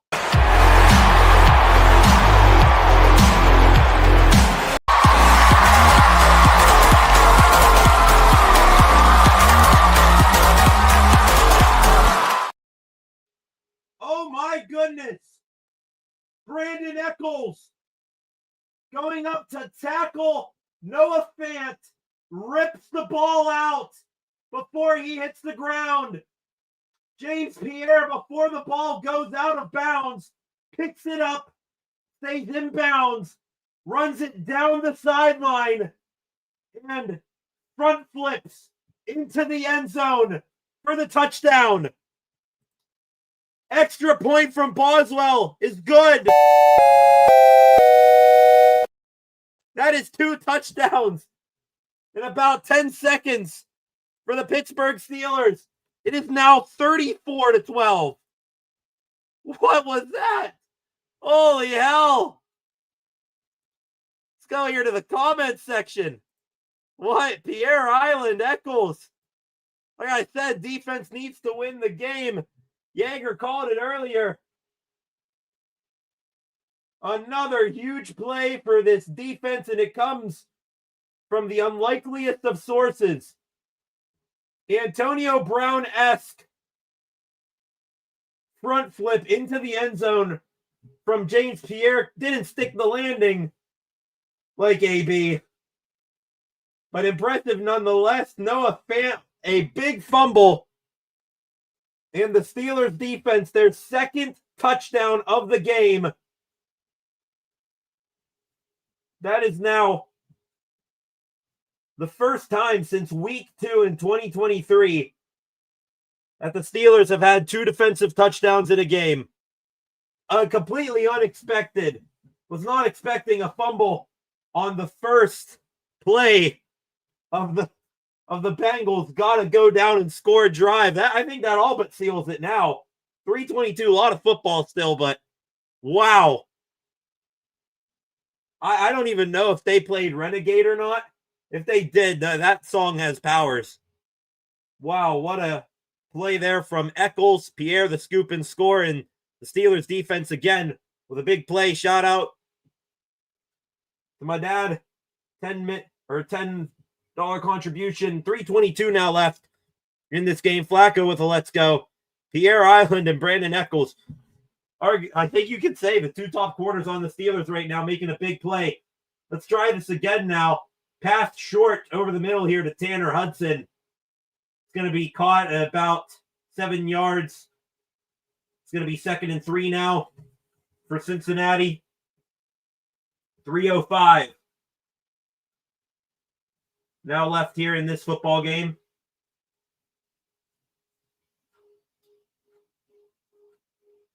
Clock ticking down here. 2:52 left to go.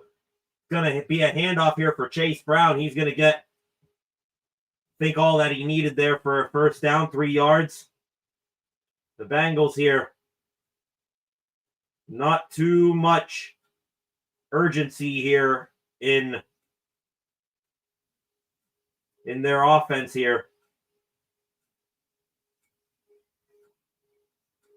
2nd and 25, or excuse me, 2 minutes, 20 seconds now. And counting down. The way the Bengals are moving, this may be their last play before the 2-minute warning. Flacco looking to pass again. Fires here. Sideline. It's caught staying inbounds. Jamar Chase. He's going to be stopped there. Still hasn't gone out of bounds. Joey Porter Jr. ragdolling him down to the ground. Love it, PC Jr. And he's going to have words with Chase. Sure, Jalen Ramsey back in the Steelers cold tub right now. He's like, hell yeah, Peas. Hell yeah, Joey. 2-minute warning has hit. The Steelers about to get back into the win column, up 34-12. Flacco here. the job that Ramsey or that Porter did for Ramsey.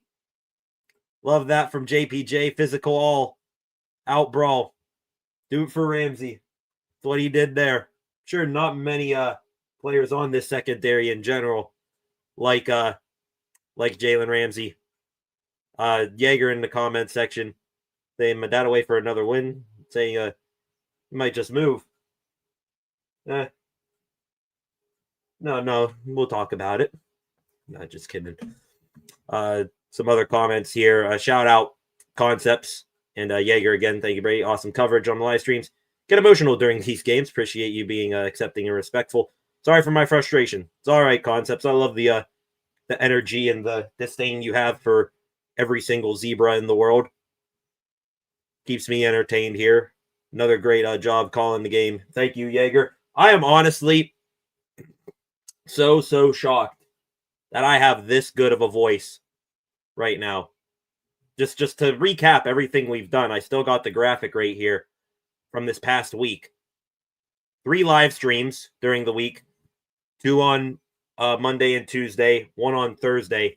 Friday, we were here live 2 o'clock for Penguins Predators. Was live yesterday for Pitt Notre Dame. And then was live this morning for Penguins and Predators Game 2 over there in Sweden. And then maybe a 45-minute to an hour break right into this game here today. I am surprised that my voice is doing this well.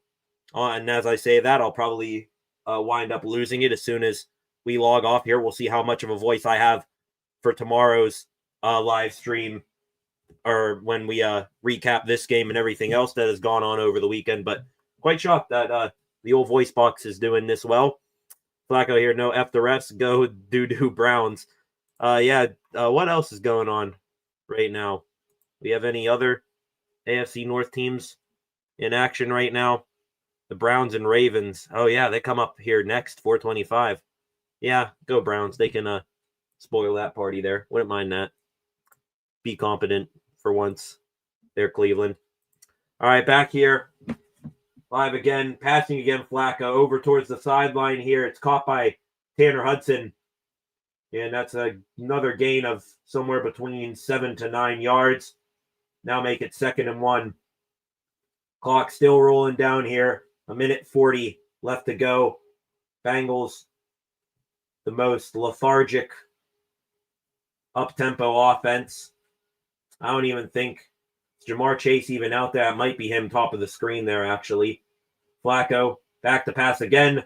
Throw, tip by T.J. Watt at the line of scrimmage, and Patrick Queen had a beat on that ball, was trying to get there for the pick. Incomplete. 1:23 is where the clock stops at. Nick Herbig again trying to run that arch and beat Orlando Brown with a speed move. Gotta love it. Concepts here. Games be way better on the with me on the broadcast instead of most of these announcers. Where do I submit my vote? Might put in my resume there. Queen has been so close so many times to a pick this year. He's always around the ball. Well, if he's always around the ball, then eventually it's going to come to him. Just got to keep being in the right spot. Run here for Chase Brown. Clock resumes. T.J. Watt trying to punch at that ball as Brown comes by him. Clock about to go, under a minute left to play here. Yeager saying, hey, there's T.J. Not in the sack department tonight, but a couple of tipped passes at the line of scrimmage will take it. Flacco throwing middle of the field, caught there by Chase Brown out of the backfield. It's a gain of 3. 2nd down now. Excuse me. Yeah, see, as I say, my voice doing well. Starting to feel a little bit of the tickle there. I'll be all right. Bonus coverage of Tampa Bay and Buffalo. Buffalo up 44 now to 32. Tanner Hudson, the tight end, trying to still stay on his feet. Hit hard there. Zezi Otamemwo, active today. Came back, spun the block there, and laid a big hit on Hudson. No first down, though. It's 3rd and 1 here. Bengals are at the Steelers' 15 here. 15 seconds. Flacco going to just chuck one up for the end zone. It is well out of reach of Jamar Chase. No flag. James Pierre. He's been lined up quite a bit on Jamar Chase. James Pierre, he is definitely going to be getting into the winner category tomorrow. Maybe by himself for how he played today. Because that man, he's been lined up on Jamar Chase today a bunch. He held his own. And talk about complete and total opposite of what happened last time these two teams met. Last time the Steelers and Bengals met, real quick here, final play of this game probably, 4th and 1 from the 15. Bengals are going to snap it. Flacco firing to the sideline. That's incomplete, but James Pierre hauled it in. He's out of bounds, but I'm going to count it as a pick because he got his hands on it. Flacco threw it right to him as Pierre was heading out of bounds. That time covering T. Higgins and putting a beautiful golden bow on this defensive performance today. James Pierre, what a game you have had, sir. And back to what I was saying, as Mason Rudolph is going to come in for the kneel down here with 5 seconds left. Total opposite results. Last time these two teams met, Jamar Chase, 16 catches, I believe 164 yards and a touchdown. Today, Chase, 3 catches, 30 yards on 10 targets. That is what I call shutting down the opponent's top guy. T. Higgins, 3 receptions, 63 yards for him as well on 8 targets. The kneel down by Mr. Mason Rudolph, and the Pittsburgh Steelers are back in the win column.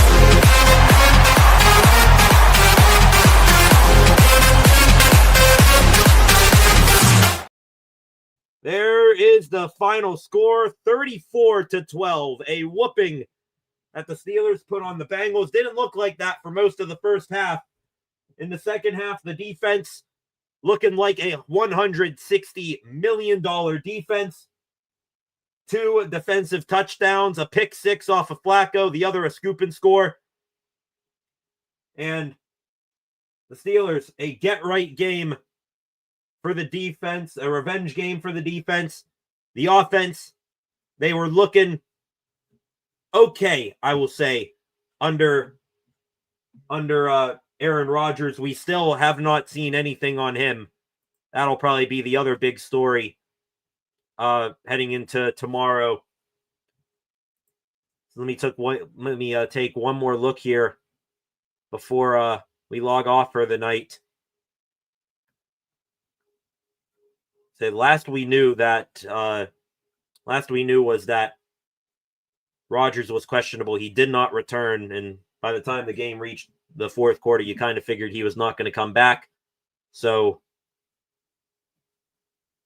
that is going to be it right there for today. Seeing tons of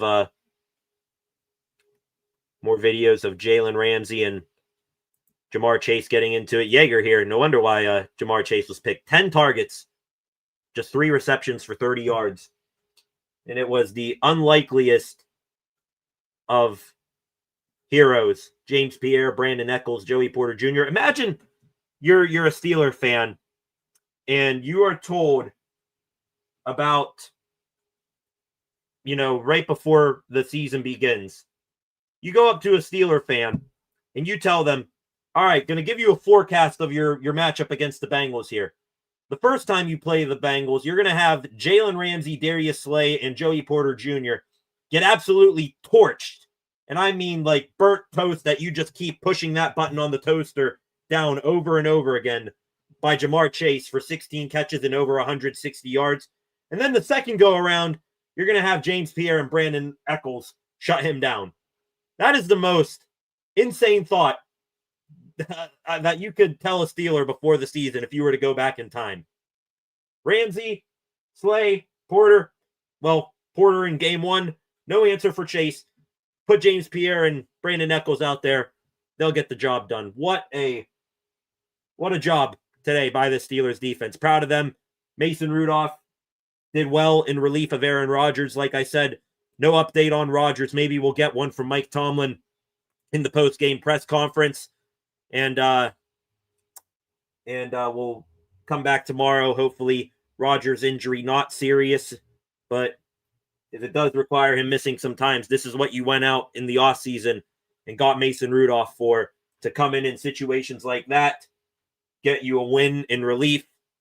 I have confidence in Rudolph that should Rodgers be out for a couple of games, Rudolph can go in there, operate the offense efficiently while the defense continues to do their thing. So a pleasing effort for the Steelers today. Also hoping Jalen Warren's ankle's all right too. Did return for a little bit, but then was not there for the rest of the game. So lots to talk about tomorrow here on the channel. Hope you all join me back tomorrow around 5:30-ish, maybe a little bit later than that. We'll recap this win for the Steelers. We'll have lots to talk about. We'll talk about Rodgers, Warren, Kenneth Gainwell, who I believe someone just brought up here, concepts, Mason, James Pierre, Kyle Duggar, Brandon Echols, all of those guys we surely will talk about here on stream tomorrow. One last comment here. Doesn't matter. Ravens are winning the division. Oh, no, we got a Ravens fan in here. Flacco, get him.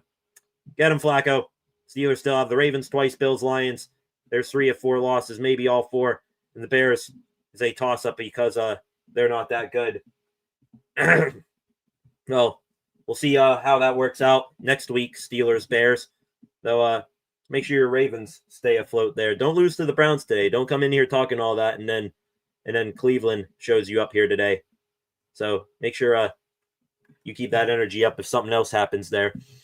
Flacco out of here, got to run. Thank goodness needed this. 2 wins in one day. Flacco brought up here. I want to thank each and every one of you in here who came in here today. I've been in this room all day from about 8:30-ish till now 4:17 in the evening. We've been in here all day. Penguins get the 4-0 win this morning. Steelers, the 34-12 victory in the afternoon. What a day for Pittsburgh sports. All of you, that's going to wrap things up. going to go give the voice a rest. We'll reconvene back here tomorrow, and we'll talk about a bunch of stuff. So see you guys all back here tomorrow night for the final time. Please subscribe to the channel if you have not done so already. Leave a like. Share this live stream. Leave a comment after the fact in the comments section. Thoughts, questions, opinions on what you have on what you thought of this game. I can get to those after the fact. Up to 636 subscribers here in the channel. So thank you to the many new subscribers we have gotten today, somewhere in the 6 to 8 range. I appreciate you all. And we will be back here to talk about everything tomorrow. Have a good rest of your Sunday night, ladies and gentlemen. I'm probably going to go take a nap. We'll see you back here tomorrow. Peace. Steelers win 34-12.